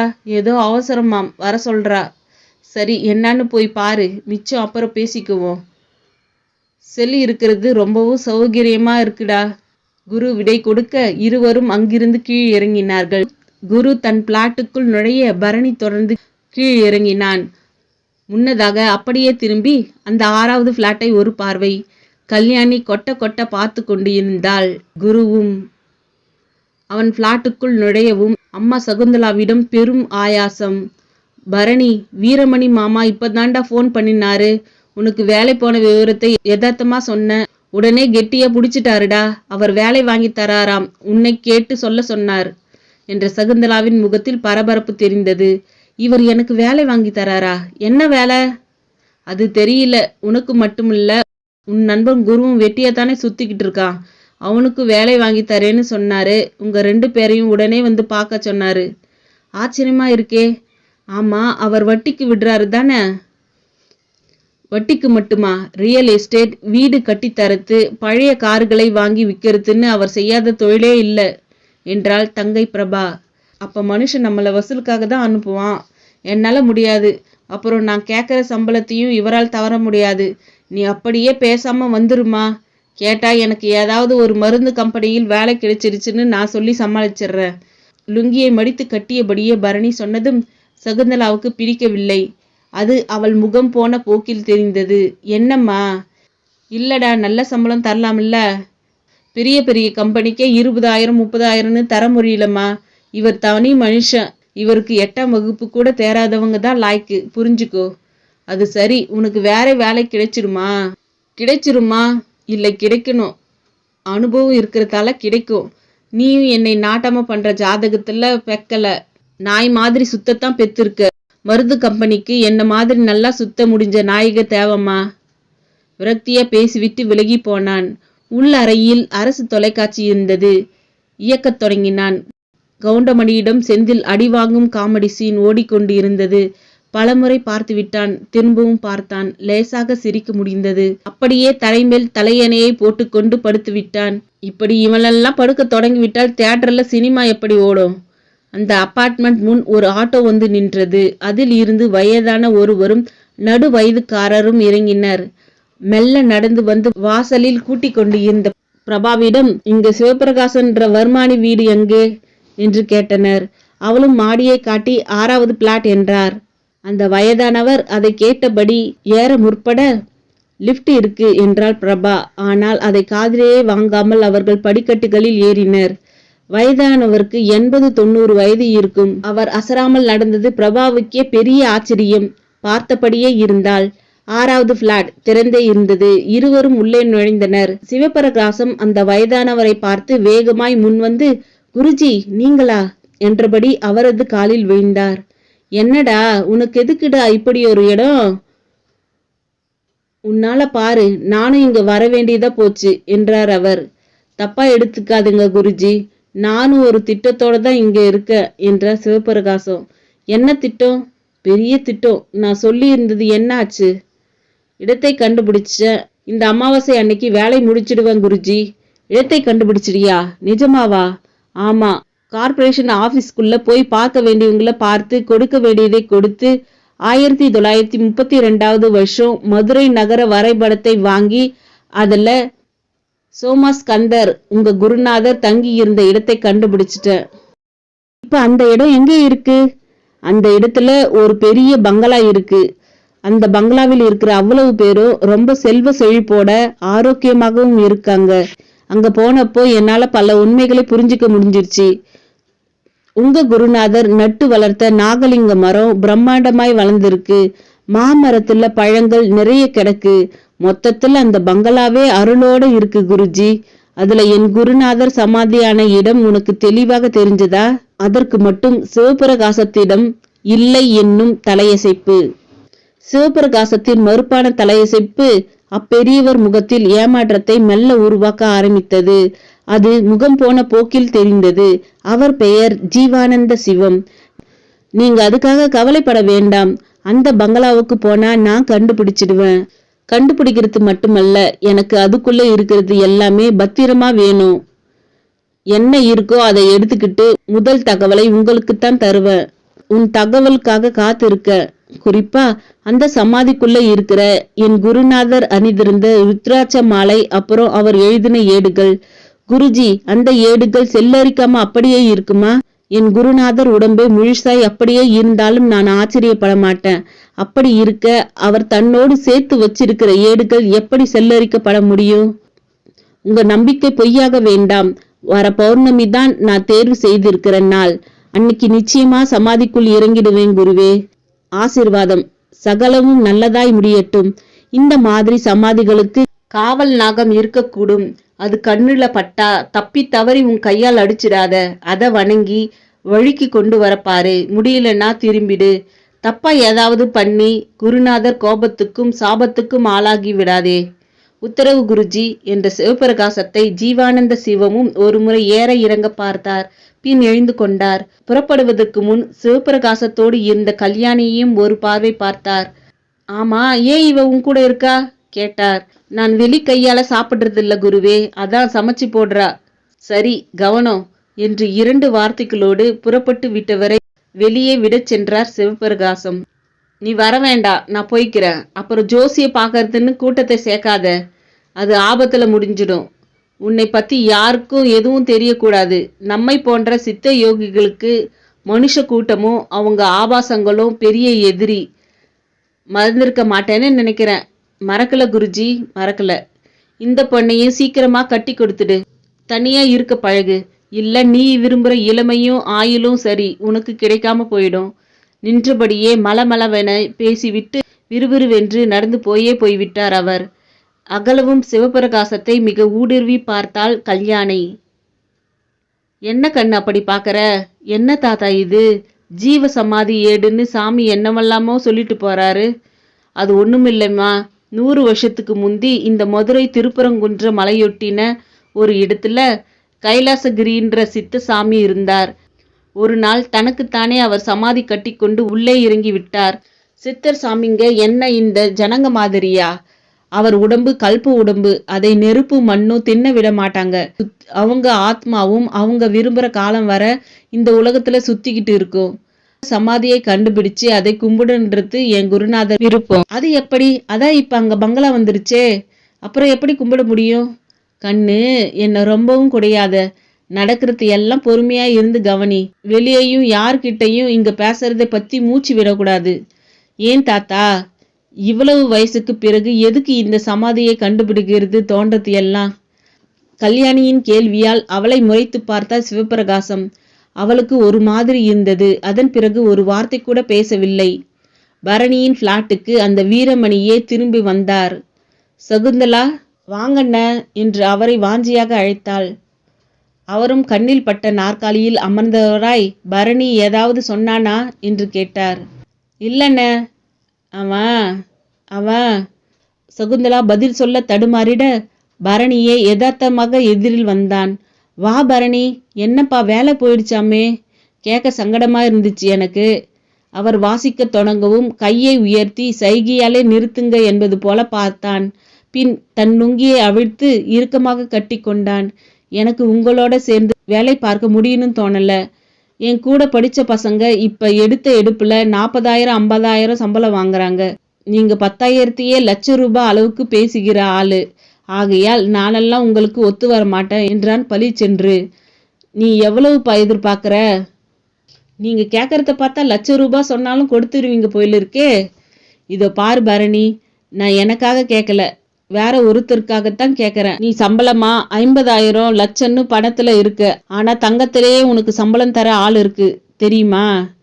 என்ன மாமா, கடத்தல் தொழிலா? ஐயையோ, நீ என்னப்பா குண்டை தூக்கி போடுற? தங்கம்னா அவங்களால் மட்டும்தான் தர முடியும். ஏன்னா கடத்துறதே தங்கமா தான் இருக்கும். அதெல்லாம் இல்லப்பா, இது நல்ல விஷயம்தான். நல்ல விஷயத்துல எப்படி மாமா தங்கத்தை ஒருத்தர் சம்பளமா தர முடியும்? இன்னைக்கு தங்க விற்கிற விலை தெரியும் தானே. அப்ப நான் சொல்றத நம்ப மாட்டேன். மாமா, நான் இந்த காலத்து பையன். தவறாம பத்திரிக்கை படிக்கிறவன், தினமும் டிவி பாக்குறவன், ஊர் உலகத்துல நடக்கிற நல்லதை விட கெட்டதை நிறைய தெரிஞ்சு வச்சிருக்கிறவன். என்கிட்ட உங்க ரேணி குண்டா வேலையெல்லாம் வேண்டாம். ரேணி குண்டா வேலையா? அப்படின்னா இப்படி தங்க பித்தளைன்னு பேசுறது தான். நான் சின்சியரா வேலை பார்த்த மருந்து கம்பெனியிலே என்னால நல்ல சம்பளம் வாங்க முடியல. அவ்வளவு அதிர்ஷ்டம். இதுல தங்கமா ஒருத்தர் சம்பளம் தந்து நான் வாங்க போறேனா? ஆமா, நீங்க விபரமான ஆளாச்சே, எப்படி இப்படி ஒண்ணுமில்லாம போனீங்க? பரணி கிண்டலும் செய்தான். அவர் அதற்கு மேல் எதுவும் பேசவில்லை. அவன் எதிரில் சிவபிரகாசம் தந்த தங்கத்தை எடுத்துக்காட்ட ஆரம்பித்தார். என்ன மாமா இது? தங்கம்பா, சொக்க தங்கம். உரசி பார்த்துட்ட. சரி, இதை எதுக்கு காட்டுறீங்க? இது எனக்கு தரப்பட்ட சம்பளம். இப்ப நம்புவியா? அவன் உடனேயே அந்த தங்க உருண்டையை வாங்கி பந்தை போல் தூக்கி போட்டெல்லாம் பிரித்தான். சுற்றிலும் சகுந்தலா, சாந்தா, பிரபா என்று அவன் அம்மா, அக்கா, தங்கை அவர்கள் முகத்தில் ஆச்சரிய ரேகைகளின் ஓட்டம். இது தங்கம் தானா? ஆமா, நகை கடைக்கே போய் கொடுத்து பரிசோதனை பண்ணி பார்த்துட்டேன். அப்ப ரேணி குண்டா வேலைத்தான், சந்தேகமே இல்லை. என்ன சொல்ற நீ? கடத்தல் வேலை மாமா. அதுக்கு வாய்ப்பே இருக்கிற மாதிரி தெரியலப்பா. அந்த நபர் யாருன்னு சொல்லுங்க, நான் அப்புறம் மற்ற விபரம் சொல்றேன். நீ சம்மந்தம்னு சொன்னாதான் நான் மேற்கொண்டு பேச முடியும். சரி, நான் என்ன வேலை செய்யணும் அதை சொல்லுங்க. அது எனக்கு தெரியாது. ஆனா அவர் கடத்தல் பண்றவர் இல்ல, கிட்டத்தட்ட சாமி மாதிரி. சாமி மாதிரின்னா சாமியாரா? பளிச்சென்று பாயிண்ட்டுக்கு வந்தான். கொஞ்சம் அப்படித்தான். அப்ப சரி, புரிஞ்சிருச்சு மாமா. நீங்கெல்லாம் யோசிக்கவே மாட்டீங்களா? இப்பெல்லாம் சாமியார்ல தான் உலக மகா ஃப்ராடெல்லாம் இருக்காங்க. அவ்வளவு ஏன், சாமியாருன்னா ஃப்ராடு தான். சத்தம் போட்டு பேசாத பரணி, பேச்சை இதோடு விட்டுரு. நான் வேற ஆள் பார்த்துக்கிறேன். வீரமணி எழுந்து கொண்டார். ஐயோ மாமா, கோவிச்சுக்காதீங்க. உங்களை பார்த்தா பரிதாபமா இருக்கு. தயவு செஞ்சு ஏஜென்ட் வேலையெல்லாம் பார்க்காதீங்க. இந்த தங்கம் சுத்தமானதா இருக்கலாம். சில ட்ரேடிங் கம்பெனிகள் இருக்கு, ஊரை நல்லா ஏமாத்துறாங்க. முதல்ல வரவங்களுக்கு நிறைய கொடுப்பாங்க, அதை நம்பி கூட்டம் சேரும். அப்புறம் பார்த்தா கடையை பூட்டிடும், ஊரையே விட்டு ஓடிடுவாங்க. உங்க விஷயமும் அப்படிதான் ஆகிட போகுது. பரணி போட்ட போடு அவரிடம் நன்றாகவே வேலை செய்தது. தீவிரமாக யோசித்தார். முதல்ல இந்த தங்கத்தை திருப்பி கொடுத்துட்டு தப்பிக்க பாருங்க. ஏதாவது திருட்டு சரக்கா இருக்க போகுது. பார்த்தாலே தெரியுது, பழைய நகைகளை உருக்கி ஊத்தி உருண்டை பிடிச்ச மாதிரி இருக்கு. அந்த தங்க உருண்டையை பார்த்தபடியே சொன்னான். வீரமணியும் எழுந்தார். சரிப்பா, நான் வரேன். நீ சொல்ற மாதிரி தான் இருக்கணும். எதுக்கும் நான் கொஞ்சம் தெளிவாகிறேன் என்று கிளம்பியவர் அப்படியே படிக்கட்டுகளில் கீழே இறங்காமல் மேலே ஏறத் தொடங்கினார். என்னடாடி அவரை இப்படி பயமுறுத்தி அனுப்புற? உனக்கு இஷ்டமில்லைன்னா அத்தோட நிறுத்திக்கலாம்ல என்று கேட்டாள் சகுந்தலா. நீ சும்மா இருமா. ஆமா, இவர் எதுக்கு மேல போறாரு? அந்த ஜோசியரை பார்க்க இருக்கும். ஒருவேளை அந்த சாமியாரே அவர்தானா? என்னடா சொல்ற? அவர் ஒரு பெரிய டுபாக்கூருமா. அந்தரத்துல மிதப்பாராம். பறவைகள்லாம் கூப்பிட்டா வருமா? வரும். என்ன வந்துச்சு? நானும் தானே பார்த்தேன். ஆனா நான் கையில மீனோடு நின்னு கூப்பிட்டாலும் வரும். அது வேற விஷயம். என்னடா என்னென்னமோ சொல்ற? கொஞ்சம் இரு, வந்துடுறேன். பரணியும் மாடி ஏறி சிவபிரகாசத்தின் பிளாட்டை பார்த்தபடி எதிரில் உள்ள குரு பிளாட்டுக்குள் நுழைந்தான். அப்படியே ஜன்னல் அருகே போய் நின்றபடி உள்ளே பார்க்க ஆரம்பித்தான். குரு தூங்கிக் கொண்டு இருந்தான். அங்கே வீரமணி சிவபிரகாசம் முன்னாள். சாமி, எனக்கு உங்க விஷயம் பிடிபடவே மாட்டேங்குது. வேலைக்கு ஆள் கேட்டீங்க, ஆனால் அவங்களுக்கு எந்த மாதிரி வேலைன்னு தெளிவா சொல்லல. அப்புறம் சம்பளத்துக்கு பதிலா தங்கன்றது சந்தேகப்படுற மாதிரி இருக்கு. என்ன, ஏதாவது கடத்தல் தொழிலான்னு என்கிட்ட திரும்பி கேக்குறாங்க என்று உள்ளத்தை உள்ளபடியே போட்டு உடைத்தார். நீ என்ன சொன்ன? நான் என்ன சொல்லுவேன்? எனக்கு சந்தேகமா தான் இருக்கு. அப்ப சரி, நீ புறப்படு. சாமி, இனி நீ என்கிட்ட பேச எதுவும் இல்லை, கிளம்பு. இல்லை சாமி, நான் என்ன சொல்ல வந்தேன்னா? எதுவும் சொல்லாத, புறப்படு. இதான் நீ என்னை சந்திக்கிற கடைசி சந்திப்பு. இனி எங்கேயும் யார்கிட்டையும் என்னை பத்தி பேசவே கூடாது. இப்ப கூட நான் உங்களை பத்தி பேசல சாமி. ஒரு சாமியார்னு பொதுவாத்தான் சொன்னேன். இனி அதை கூட சொல்லாதே, கிளம்பு. சாமி, கிளம்புறையா இல்லை? அவரிடம் கடுமையாக கூறவும் வீரமணி புறப்பட்டார். அந்த தங்க உருண்டையையும் அவர் முன் வைத்தார். அதை எடுத்துக்கிட்டு போ. நான் கொடுத்ததை திரும்பி வாங்கறதே கிடையாது. அந்த பதிலால் வீரமணியிடம் திகைப்பு, அதைவிட பெரிய திகைப்பு பரணியிடம். பெரியவர் சிவபிரகாசம் அந்த தங்கத்தை அற்பமாக கருதி எடுத்துக்கொண்டு போ என்று சொன்னது பரணியை ஆச்சரியப்படுத்த அடுத்து நடந்ததை கவனிக்கத் தொடங்கினான். வீரமணி தங்க உருண்டையோடு சில வினாடிகள் அப்படியே நின்றார். அது சிவபிரகாசத்தை நிரடியது. உன்னை நான் போக சொல்லிட்டேன், நின்னு வெறிச்சா என்ன அர்த்தம்? இல்ல, இது 80 கிராமுக்கு மேல இருக்கிற தங்கம், கிட்டத்தட்ட 10 பவுனு. இன்னைக்கு விலைக்கு 2.5 லட்சம். இதை போனா போகட்டுன்னு நீங்க விடுறதை பார்த்தா எனக்கு ஆச்சரியமா இருக்கு. உனக்கு தான் இது 2.5 லட்சம். என் வரையில் 50 ரூபாய் மதிப்பு பெறாத செம்பு, அவ்வளவுதான். செம்பா? ஆமா, எனக்கு இது செம்புதான். உனக்குத்தான் தங்கம். எனக்கு புரியல. புரியாது, புரியவும் தேவையில்லை. நீ இடத்த காலி பண்ணு. இல்ல, பின்னாடியே போலீஸ் கிலீஸ்னு வந்துட்டா? என்ன உளர்ற? இது திருட்டு நகையா இருந்து உருக்கி உருண்டையாக்கி இருந்தா எப்ப வேணா போலீஸ் வரலாம்ல. அடிச்சு மண்டைய பொளந்துடுவேன். எது திருட்டு நகை? யார் சொன்னது திருட்டு நகைன்னு? சிவபிரகாசத்தின் முகம் சிவந்தது. உட்கார்ந்து பேசி கொண்டிருந்தவர் எழுந்து நின்றார். வீரமணி ஒரு வினாடி ஆடி போனார். ஐயா, என்னை தப்பா நினைக்க கூடாது.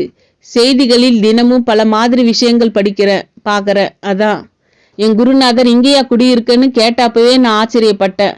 ஏன் இப்படி கேட்கறாருன்னு கொஞ்சம் அதிர்ச்சியும் ஏற்பட்டது. அதுக்கு அர்த்தம் இப்பதான் புரிஞ்சுது. எனக்கும் என் நோக்கமே பெருசா போச்சு. சுத்தி இருக்கிறவங்க நோக்கத்தை பத்தி யோசிக்கவே இல்லை. உனக்கு நான் முகக்குறி கூட சொல்லி இருக்க கூடாது. தப்பு பண்ணிட்ட. சரி, அந்த தங்கத்தை அப்படியே வை. சிவபிரகாசத்தின் கட்டளை வேலை செய்தது. புறப்படு என்றார். வீரமணியும் புறப்பட்டார். கொஞ்சம் உயர்த்திருந்தார். விறுவிறு என்று படிகளில் இறங்கத் தொடங்கினார். அவரை பரணியும் பின்தொடரத் தொடங்கினான். அவன் பின் தொடர்வதை சிவபிரகாசமும் கவனித்தார். அருகில் உள்ள ஜன்னல் அருகே போய் நின்று கொண்டே வெளியே அபார்ட்மெண்ட் மெயின் கேட்டை பார்க்க தொடங்கினார்.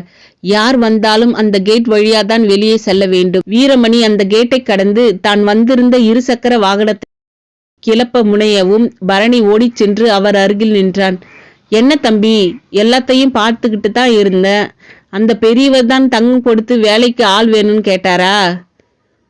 தம்பி, உனக்கு எப்படி தெரியும்? அதான் அவர்கிட்ட போய் நீங்க பேசிக்கிட்டு இருந்ததை பார்த்தனே. ஆமா, திருட்டு நகையா இருக்கணுன்ற சந்தேகத்தை நான் தான் சொன்னேன்னு சொல்ல வேண்டியது தானே? ஐயோ தம்பி, ஆளை விடு. உனக்கு இப்ப சொல்றேன், ஜாக்கிரதையா இருந்துக்கோ. அவரை பாம்பாவும் நினைக்க முடியல, பழுதாகவும் நினைக்க முடியல. ஒரே குழப்பமா இருக்கு. ஒரு குழப்பமும் வேண்டாம், பாம்பே தான். இவனை மாதிரி ஆளுங்க இந்த மாதிரி குடியிருப்பு பகுதியில் இருக்கக்கூடாது. இவங்க ஜிகரதண்டா ரேணிகுண்டா வேலையெல்லாம் ஊருக்கு வெளியே வச்சுக்கணும். அந்த ஆளை நான் விரட்டுறேன், நீங்க கிளம்புங்க. நீ என்னப்பா பண்ண போற? என்ன பயமா இருக்கா?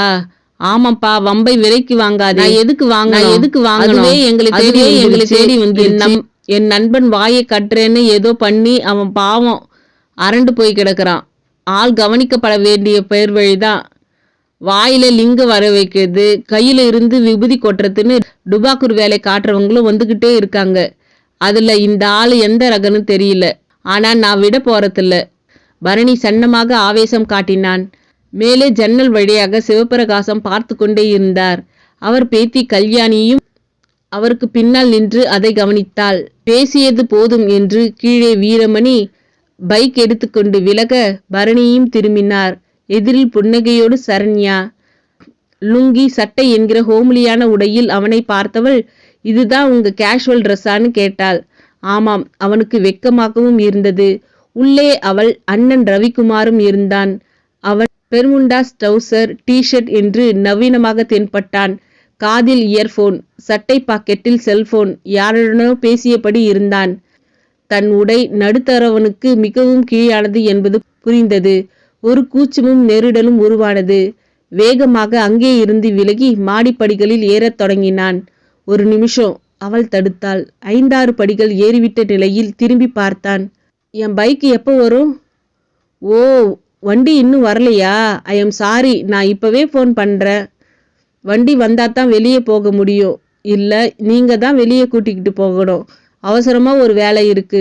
என் அசைன்மெண்ட் பேப்பர்களை ஜெராக்ஸ் எடுக்கணும். அப்புறம் என் வீட்டு பிரிண்டர் வேற ரிப்பேரு, ஆகையால் பிரிண்ட் வேற போடணும்.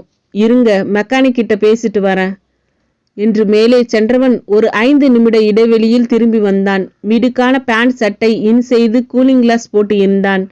முன்பு லுங்கியில் பார்த்ததற்கு நேர் எதிர். வாவ், வாட் அ சேஞ்ச் என்று வியந்தாள். போகலாம், புறப்படுங்க. எங்க? வண்டி ரெடியாகல, நாளைக்குத்தான் சொல்லிட்டா. அதனால உங்க வேலையை உங்களோட விருப்பப்படி முடிச்சு தரலான்னு வந்தேன். ஓ, ரொம்பவே சந்தோஷம். வேகமாய் உள்ளே சென்று அவளும் சுடிதார் துப்பட்டா என்று மாறியவளாக கையில் ஒரு ஃபைலோடு வெளியே வந்தாள். அவள் அண்ணன் பால்கனியின் பக்கம் ஒதுங்கி பேசிக்கொண்டே இருந்தான். ஒரு வார்த்தை கூட தமிழில் இல்லை. ஆங்கிலத்தில் பேசியதை வைத்து அவன் ஒரு பெண்ணுடன் வழிவதை பரணியால் யூகிக்க முடிந்தது. பார்க்கிங்கில் இருந்த அவனது வாகனம் உருமியபடி புறப்பட தயாராக இருந்தது. அவள் ஏறி அமரவும் கியர் விழுந்து ஓடத் தொடங்கியது. அவனுக்கு அவளோடு இப்படி வெளியே புறப்பட்டது மிகவும் பிடித்திருந்தது. பேச்சும் தொடர்ந்தது. ஆமா, உங்க அண்ணன் என்னை கவனிக்கவே இல்லையே. நீங்களும் வெளியே போறேன்னு சொல்லவே இல்லையே. அவன் கூட நான் பேசுறதில்ல. அவன் ஒரு பெக்குலியர் டைப். அப்படின்னா அவன் பேச்சைத்தான் எல்லாரும் கேட்கணும்னு எதிர்பார்ப்பான். யார் என்ன சொன்னாலும் காது கொடுத்து கேட்க மாட்டான். தெரிஞ்சிச்சே. எப்படி? அதான் ஃபோன்ல பேசிக்கிட்டு இருந்தாரே. பேச்சை நிறுத்தாம இவர்தான் பேசிக்கிட்டு இருந்தார். அப்புறம் ஒரே வழிச்சல்.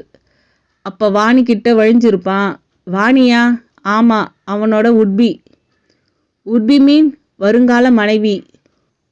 உட்பின்னாலே அப்படித்தானே அர்த்தம். ஓ, நிச்சயமெல்லாம் முடிஞ்சிருச்சா? அதெல்லாம் ஒண்ணும் இல்ல, இவன் முடிவு பண்ணிட்டான். ஆனா என் அப்பா இன்னும் சம்மதம் சொல்லல. ஓ, அப்படி போகுதா கதை? அவன் ரசனையோடு குறிப்பிட, ஆமா, எங்க அப்பா ரொம்பவே சுதந்திரம் கொடுத்துட்டார் அவனுக்கு. அவளும் அண்ணனை பற்றி அழுத்து கொண்ட அந்த நொடி அவன் மோட்டார் பைக் பின்னால் ஒரு கார் பின்தொடர்ந்து வந்தபடி காருக்குள் 3 பேர். ஒருவன் டிரைவர் சீட்டில் இருக்க பின்னால் இருந்த இருவரிடமும் கூர்மையான பார்வை. தயாலா, நல்லா பாத்துக்கோ. அவன்தான் இன்ஸ்பெக்டரோட மகள். மனுஷன் போலீஸ் குவார்டர்ஸ்ல வீடு கொடுத்தும் இங்கே ஒரு பிளாட் வீட்டுல குடியிருக்கான். அவனை வழிக்கு கொண்டு வர இவளை இப்ப தூக்கிறது தவிர நமக்கு வழியே கிடையாது. எப்படி தூக்குறது? முதல்ல அதை சொல்லு. பைக் ஓட்டுறவன் யாருன்னு தெரியல. யாரா இருந்தாலும் சரி, அவன் மண்டையில ஒரு போடு போட்டுட்டு தள்ளி விட்டுட்டு அவளை இந்த கார்ல தூக்கி போட்டுக்கிட்டு போய்கிட்டே இருக்க வேண்டியதுதான். அப்ப அவ்வளவு கூட்டம் இல்லாத இடமா பார்த்து பைக்கை மறிச்சு காரை நிறுத்து. கட்டளை தொந்தது. காரின் வேகம் கூடியது. அது பைக்கையும் கடந்து முன்பக்கம் சென்று அப்படியே வைத்து பரணியை பிரேக் போடச் செய்தது. அவர்களும் காரில் இருந்து இறங்கினர். முகத்தை கைக்குட்டையால் கட்டி மறைத்திருந்தனர். பரணிக்கு பகீர் என்றது. கிரீச் என்று நின்ற பரணியின் பைக் முன் ஆவேசமாய் வந்தனர். கைக்குட்டையால் முகத்தை மூடி இருந்ததால் அவர்கள் யார் என்பது ஒரு தெளிவும் இல்லை. சாலையிலும் அவ்வளவாக ஜன நடமாட்டம் இல்லை. அது அவர்களுக்கு மிக வசதியாக இருந்தது. ஒருவன் பரணியை அடிக்க கையை ஓங்கினான். இன்னொருவன் சரண்யாவை இழுத்து கொண்டு காரை நோக்கி ஓடினான். சரண்யா திமிர திமிர காருக்குள் அவளை தள்ளினான். அதற்குள் பரணியை அடிக்க கையை ஓங்கியவன் முகத்தில் விட்ட குத்து பிறண்டு விழச் செய்தது. காரும் புறப்பட்டு விட்ட நிலையில் ஜாக்கப் கமான் என்று உள்ளே இருந்து அழைப்பு. அது பரணியின் காதில் நன்றாக விழுந்தது. அவன் நிமிர்ந்து எழுவதற்குள் ஜாக்கப் டிக்கென்று காரில் ஏறிக்கொள்ள அது சரண்யாவோடு பறந்து விட்டது. பரணி விக்கித்து போனான். இந்த மாதிரி சம்பவங்களை சினிமாவில் தான் பார்த்திருக்கிறான். இப்போது நிஜத்தில் அவனது பைக் விழுந்து கிடந்தது. மெல்ல எழுந்து சென்று அதை தூக்கி நிறுத்தி உதைத்தான். நல்ல வேளை ஸ்டார்ட் ஆனது. சாலையில் செல்வோர் மருள மருள அவனை பார்த்தனர். ஆனால் யாரும் அவனை வந்து உனக்கு ஏதாவது வேண்டுமா என்று கேட்கவில்லை. நமக்கு எதுக்கு ஊர் வம்பு என்கிற பாரத தேசத்தின் இயல்பான பயம். பரணிக்கு அடுத்து என்ன செய்வதென்று தெரியவில்லை. வீடு திரும்பி நடந்ததை சரண்யாவின் அண்ணனிடம் சொல்வதுதான் ஒரே வழி என்று அப்போதைக்கு தோன்றியது. பைக்கும் புறப்பட்டது. காருக்குள் சரண்யா. அவளிடம் கதறல். காரின் கண்ணாடிகள் ஏற்றிவிடப்பட்டு இருந்தன. காரிடம் தாறுமாறான வேகம். யாருடா நீங்க? என்னை எதுக்கு கடத்துறீங்க? நான் யார் தெரியுமா? சரண்யா உள்ளே சீரத் தொடங்க அவள் வாயில் ஒரு பிளாஸ்திரியை ஒருவன் ஒட்டினான். அவளது கையும் இறுக்கமாக கட்டினான். அவள் கண்கள் இரண்டும் பிதுகி தெரித்துவிடும் போல இருந்தது. என்ன பாக்குற? உன் அப்பனை வழுக்கி கொண்டு வரத்தான் உன்னை தூக்கி இருக்கும். போலீஸ் இன்ஸ்பெக்டர்னா பெரிய பருப்பா? யார் மேல வேணும்னா உன்னோட அப்பா கையை வச்சு உள்ளே தூக்கி வச்சிருப்பானா? உன் வரையில் என்ன செய்யறான்னு பாக்குறோம். அவளுக்கு பிரச்சனை விளங்கி விட்டது. காரும் நகரின் குறுக்கலான சந்து பொந்துகளில் எல்லாம் புகுந்து ஓடத் தொடங்கியது. டிரைவிங் சீட்டில் இருப்பவன் கேட்டான், காரை இப்ப எங்க விடட்டும்? நேரா பாபா நகருக்கு விடு. பாபா நகருக்கா? என்ன வாய் பழக்கிற? இல்ல அங்கே தான் இதோ இந்த பொண்ணோட வீடு இருக்கு. சரியா சொன்ன. நாம இப்ப போக போறதும் இவ குடியிருக்கிற அப்பார்ட்மெண்ட்டுக்கு பக்கத்தில் இருக்கிற வீடுக்குத்தான். இது தயாளனுக்கு தெரியும். இதை சொன்னதே தயாளன்தான். எங்க? அங்க எப்படி இவளை அந்த போலீஸ்காரன் கண்ணில் படாம வச்சிருக்க முடியும்? இது ரொம்ப ஆபத்து. இதுல தான் ஆபத்து குறைவு. நீ ரொம்ப சினிமா பார்க்கறது இல்லை போல இருக்கு. இப்ப எதுக்கு சினிமா பத்தின பேச்சு? ஒரு சினிமாவில் ஐஜி மகளை கடத்தி அவரோட வீட்டு கெஸ்ட் ஹவுஸ்லயே வச்சிருப்பான் வில்லன். ஐஜி ஊர் பூராவும் தேடிக்கிட்டு இருப்பார். பார்க்குற மக்களுக்கு பரிதாபமாக இருக்கும். சினிமாவில் எப்படி வேணுமாலும் கதை உருவாக்குவாங்க. நிஜ வாழ்க்கையில அதெல்லாம் சாத்தியமில்லை. மாட்டிக்கிட்டா அந்த இன்ஸ்பெக்டர் நம்ம ட்ரௌசரை கழட்டிடுவான். மாட்டிக்கிட்ட தானே? நீ பேசாம நான் சொல்றத செய். அவர்களுக்குள்ளே வாக்குவாதம். இறுதியில் கார் சரண்யாவின் அப்பார்ட்மெண்ட் இருக்கும் தெருவுக்குள்ளே நுழைந்தது தான் ஆச்சரியம். அந்த பையன் கார் நம்பரை நோட் பண்ணியிருப்பானா? கார்ல அந்த நம்பர் இல்லை, வேற நம்பர் தான். இதுக்கு ஓட்டிக்கிட்டு இருக்கும்போதே நம்பரை மாத்திர வசதி உள்ள கார் இது. தைரியமா இரு. இப்போ போலீஸ் கவனமும் சரி, மற்றவங்க பார்வையும் சரி ஊருக்கு வெளியே தான் இருக்கும். சொல்ல போனா நாம இப்ப இவ வீட்டுக்கே போய் தாகமா இருக்கு, ஒரு சொம்பு தண்ணி கொடுங்கன்னு வாங்கி குடிச்சிட்டு வரலாம். நம்மளை யாருக்கும் அடையாளம் தெரியாது என்றான் அவர்களில் ஒருவன். சரண்யாவுக்கு மலைப்பாய் இருந்தது. வேறு வழியின்றி விரித்தாள். காரும் அவளது அப்பார்ட்மெண்ட்டை ஒட்டி சிறிய வீட்டின் முன் நின்றது. ஒருவன் மட்டும் இறங்கி சென்று கதவை திறந்தான். பின்னர் தெருவில் நின்று பார்த்தான். அப்போதுதான் பரணி தனது பைக்கை உருவிக்கொண்டு தெருவுக்குள் நுழைந்தான். அது ரிப்பேர் என்று பார்க்கும்போதே தெரிந்தது. பரணியை பார்க்கவும் அவனுக்கு சுருக்கென்றது. ஜாக்கப், இவளை பைக்ல கூட்டிக்கிட்டு வந்து அடிப்பட்டவன் இப்பதான் வரான். வண்டி பழுதானதால உருட்டிக்கிட்டு வரான். அப்ப சரி, இனிதான் இவ அப்பனுக்கு தகவல் போகும். ஆமா, சந்தேகப்படுற மாதிரி அவன் பாக்கறான் பாரு. பாக்கறேன் இரு. ஜாக்கப் சொல்லி முடிக்க பரணி காரை கடந்தான். அந்த காரின் மேல் பரணிக்கு துளி கூட சந்தேகம் வரவில்லை. உள்ளே இருந்தபடியே சரண்யா அவனை பரிதாபமாக பார்த்தாள். கத்த முடியாததால் உடம்பை நெட்டி முறித்தாள். அந்த இடைவெளியில் அவளை இழுத்தவர்கள் அதிகபட்சம் 5 நொடிக்குள் அந்த வீட்டுக்குள் கொண்டு சென்று விட்டார்கள். அவர்கள் முகத்தில் வெற்றிச் சிரிப்பு. நிஜமாலுமே தாகம்தான். இந்த வீட்ல தண்ணி இருக்கா? இல்ல, இனிதான் ஒரு கேன் வாங்கிட்டு வரணும். நம்ம காரியமும் முடிஞ்சிருச்சு. இவ விடுதலையாக 4-5 நாள் கூட ஆகலாம். அதுவரை சமாளிக்க பால், பழம், பிரெட்டுன்னு வாங்கிட்டு வந்து வச்சுக்கணும். அவர்கள் பேசிக்கொண்டே கதவை தாழிட்டனர். இரு, நான் இவ வீட்டுக்கே போய் தண்ணி வாங்கி குடிச்சிட்டு நிலவரத்தையும் தெரிஞ்சுக்கிட்டு வரேன். அந்த ஜேக்கப் மட்டும் தைரியமாக புறப்பட்டான். இன்று தவறான செயல்களில் ஈடுபடுபவர்கள்தான் பெரிய அளவிலான புத்திசாலியாகவும் தைரியமானவர்களாகவும் உள்ளனர். சரண்யாவின் பிளாட். அவள் அண்ணன் ரவிக்குமார் முன் பரணி பேந்த நின்றான். அப்போது செல்போனில் பேசியபடிதான் இருந்தான் அவன். பரணியை பார்க்கவும் நான் அப்புறமா கூப்பிடுறேன் என்று செல்போனை அணைத்தான். சார். என்ன? எங்க சரண்? அது என்ன போய் சரண்யா எங்க? நடக்கக்கூடாதுன்னு நடந்துருச்சு சார். யாரோ 2 பேர் ஒரு கார்ல வந்து பரணி சொல்லி கொண்டு இருக்கும்போது ஜேக்கப்பின் குறுக்கீடு. சார். யாரு? ரவிக்குமார் கவனமும் அவன் பக்கம் திரும்பியது. நான் கேபிள் நெட்வொர்க்ல இருந்து வரேன். உங்க வீட்டில் டிவி நல்லா தெரியுது தானே sir? No problem. Thanks sir. அதான் கேட்டேன் சார். குடிக்க கொஞ்சம் தண்ணி கிடைக்குமா? ஜேக்கப் திரும்பி பரணியை பார்த்தபடி கேட்க அவனுக்கு கோபமாய் இருந்தது. சார், முதல்ல நான் சொல்ல வேண்டியதை சொல்கிறேன். உங்கள் தங்கச்சியை சிலர் கடத்திட்டு போயிட்டாங்க. அடித்து தள்ளியதில் எனக்கு காயம் பாருங்க என்று கழுத்து பக்கம் காட்டினான்.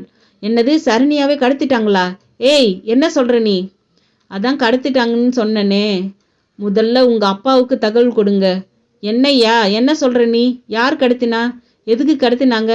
படபடத்தான் ரவிக்குமார். தெரியல சார். எங்களை பின்தொடர்ந்துக்கிட்டே ஒரு கார் வந்தது. என் பைக்குக்கு முன்னால் நிறுத்தி இறங்கி வந்து என்னை அடிச்சிட்டு உங்கள் தங்கச்சியை தூக்கிட்டு போயிட்டாங்க. பரணி சொல்லவும் ஜேக்கப்புக்கு அதிர்ச்சியானது போல் முகம் மாறியது. அடக்கொடுமையே, சினிமா மாதிரியே இப்போ நிஜத்திலையும் நடக்க ஆரம்பிச்சாச்சா என்று கருத்து வேறு கூறினான். ரவிக்குமார் அடுத்த நொடி செல்போனில் தன் அப்பாவை தொடர்பு கொண்டான். ஆனால் லைன் கிடைக்கவில்லை. அவர் யாரிடமோ பேசியபடி இருந்தார். சார், நீங்க என்னன்னு பாருங்க, நான் வரேன் என்று ஜாக் பரிதாபப்படுகிற மாதிரி திரும்ப தொடங்கினான். உள்ளே ஏதோ வேலையாக இருந்த சரண்யாவின் தாய் மல்லிகா ஹால் பக்கம் வரவும் பரணியை பார்த்தாள். உடனே ரவிக்குமார், அம்மா, சரண்யாவை யாரோ கடத்திட்டாங்களாம். அப்பாவுக்கு அவசரமா தகவல் தர ஃபோன் பண்ணினா இப்பதான் அவர் யார் கூடவோ மும்மரமா பேசிக்கிட்டு இருக்காரு என்றான். மல்லிகா அடுத்த நொடியே தலைமேல் இடி விழுந்த மாதிரி, டேய், என்னடா சொல்ற என்று புலம்பத் தொடங்கினாள். காவல் நிலையம். இன்ஸ்பெக்டர் ராஜதுரை யாரிடமோ பேசி முடித்த நிலையில் செல்போனை பாக்கெட்டில் போட போன போது திரும்பவும் அழைப்பு. அச்சம் என்பது மடமையடா என்னும் எம்ஜிஆரின் பாடல் ஒலித்தது. தன் இருக்கையில் உட்கார்ந்தபடியே காதை கொடுத்தவரின் காதுக்குள் தயாளன் குரல். என்ன ராஜதுரை, எப்படி இருக்க? யாருடா அது? என்ன பேர் சொல்லி கூப்பிட்டுக்கிட்டு? பேர் எதுக்கு இருக்கு, கூப்பிடுத்தானே. டேய், யார்டா நீ? உனக்கு இப்போ என்ன வேணும்? ராஜதுரை, நான் தயாளன் பேசுகிறேன். தயாளனா? எந்த தயாளன்? என்னை தெரியாத மாதிரி நடிக்காத. இப்போ எந்த பூபதியை பிரித்து யாருக்கு தெரியாமல் உன் கஸ்டடியில் வச்சு சித்திரவதை பண்ணிக்கிட்டு இருக்கியோ அந்த பூபதியோட அண்ணன் சிம்மக்கல் தயாளன் பேசுகிறேன். பூபதியை பிடிச்சு வச்சு நான் சித்திரவதை பண்ணிக்கிட்டு இருக்கேனா? என்ன உளர்ற? ராஜதுரை, என்கிட்ட நடிப்பெல்லாம் வேணாம். என் தம்பியே என்கிட்ட பேசிட்டான். உன் டிபார்ட்மெண்ட்டில் இருக்கிற கருப்பு ஆடுங்க மூலமாக அவன் என்கிட்ட பேசி நானும் ஒரு முடிவோடு தான் இப்போ உனக்கு ஃபோன் பண்ணியிருக்கேன். ஆமாம், நீ இப்போ எங்கே இருந்து பேசுகிற? எதுக்கு? தேடி வந்து அரெஸ்ட் பண்ணவா? நல்லா தெரிஞ்சுக்கோ, என்னை உன்னால் இல்லை, யார் வந்தாலும் பிடிக்க முடியாது. நானாக வந்து சரண்டர் ஆனாதான் உண்டு. இந்த விஷயத்தில் என் தம்பி நிரபராதி. ஆனால் அவனை சித்திரவதை பண்ணி என் இடத்தை நீ தெரிஞ்சுக்க நினைக்கிறது சரியில்லை. உனக்கு தைரியமும் புத்தியும் இருந்தா தேடிப்பிடி. அதை விட்டுட்டு என்னோட சொந்தங்கள் மேலே கை வைக்கிறதெல்லாம் விட்டுடு. என்ன மிரட்டுறியா? மிரட்டுறது மட்டுமல்ல, உன் மக இப்போ எங்கள் கையில். என் தம்பியை வெளியே விட்டா உன் மகளும் பழுது இல்லாமல் திரும்புவா. இல்லை, அவளை கிழிச்சு அடித்து குதறி பணமாதான் உன்னோட வீட்டு வாசலில் போடுவோம். தயாளா, கத்தாத. உன் போலீஸ் புத்தியை மூட்டை கட்டி வச்சுட்டு என் பேச்சை கேளு. உனக்கு 2 நாள் டைம் தரேன். ஃபோன் கட்டானது. ராஜதுரை முகமும் வெளிரி போனது. ரவிக்குமார் பேசி, சரண்யா கடத்தப்பட்டதை கூறி முடிக்கவும் ராஜதுரையிடம் தெரியும் என்ற ஒரே வார்த்தை பதில். என்னப்பா பண்ண போறீங்க? அந்த பையன் உங்ககிட்ட தானே இருக்கான். ஆமாப்பா. அவன் கிட்ட போனை கொடு. ரவிக்குமார் போனை தர பரணியும் பேசினான். சாரி சார், அடிபட்டு விழுந்ததில்ல. கார் நம்பரை கூட நான் சரியா பார்க்கல. வெள்ளை நிற சார். அது என்ன ரகம்னு ஞாபகம் இல்லை. தூக்கிட்டு போனவங்க முகத்தை கைக்குட்டையால் கட்டியிருந்தாங்க. அதனால் அவங்கள அடையாளமும் தெரியல. ஆனால் அதுல ஒருத்தன் பேர் ஜேக்கப், அது மட்டுமே தெரியும். சரி, நீ அங்கே மேலே தானே குடியிருக்க? ஆமாம் சார், 3வது பிளாட்டில் இருக்கோம். அங்கேயே இரு, எங்கேயும் போயிடாத, நான் வரேன். பேச்சு முடிந்தது. ரணியும் ரவிக்குமாரிடம், சார், நான் எங்க வீட்டில் தான் இருக்க, எதுனாலும் கூப்பிடுங்க என்றபடி விளங்கினான்.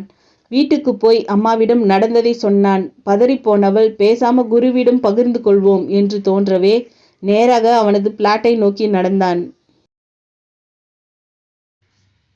அபாயவனம் த்ரில்லர் நாவல் தொடரும். மறக்காம சேனலை சப்ஸ்கிரைப் செய்து கொள்ளுங்கள் நண்பர்களே. நன்றி, வணக்கம்.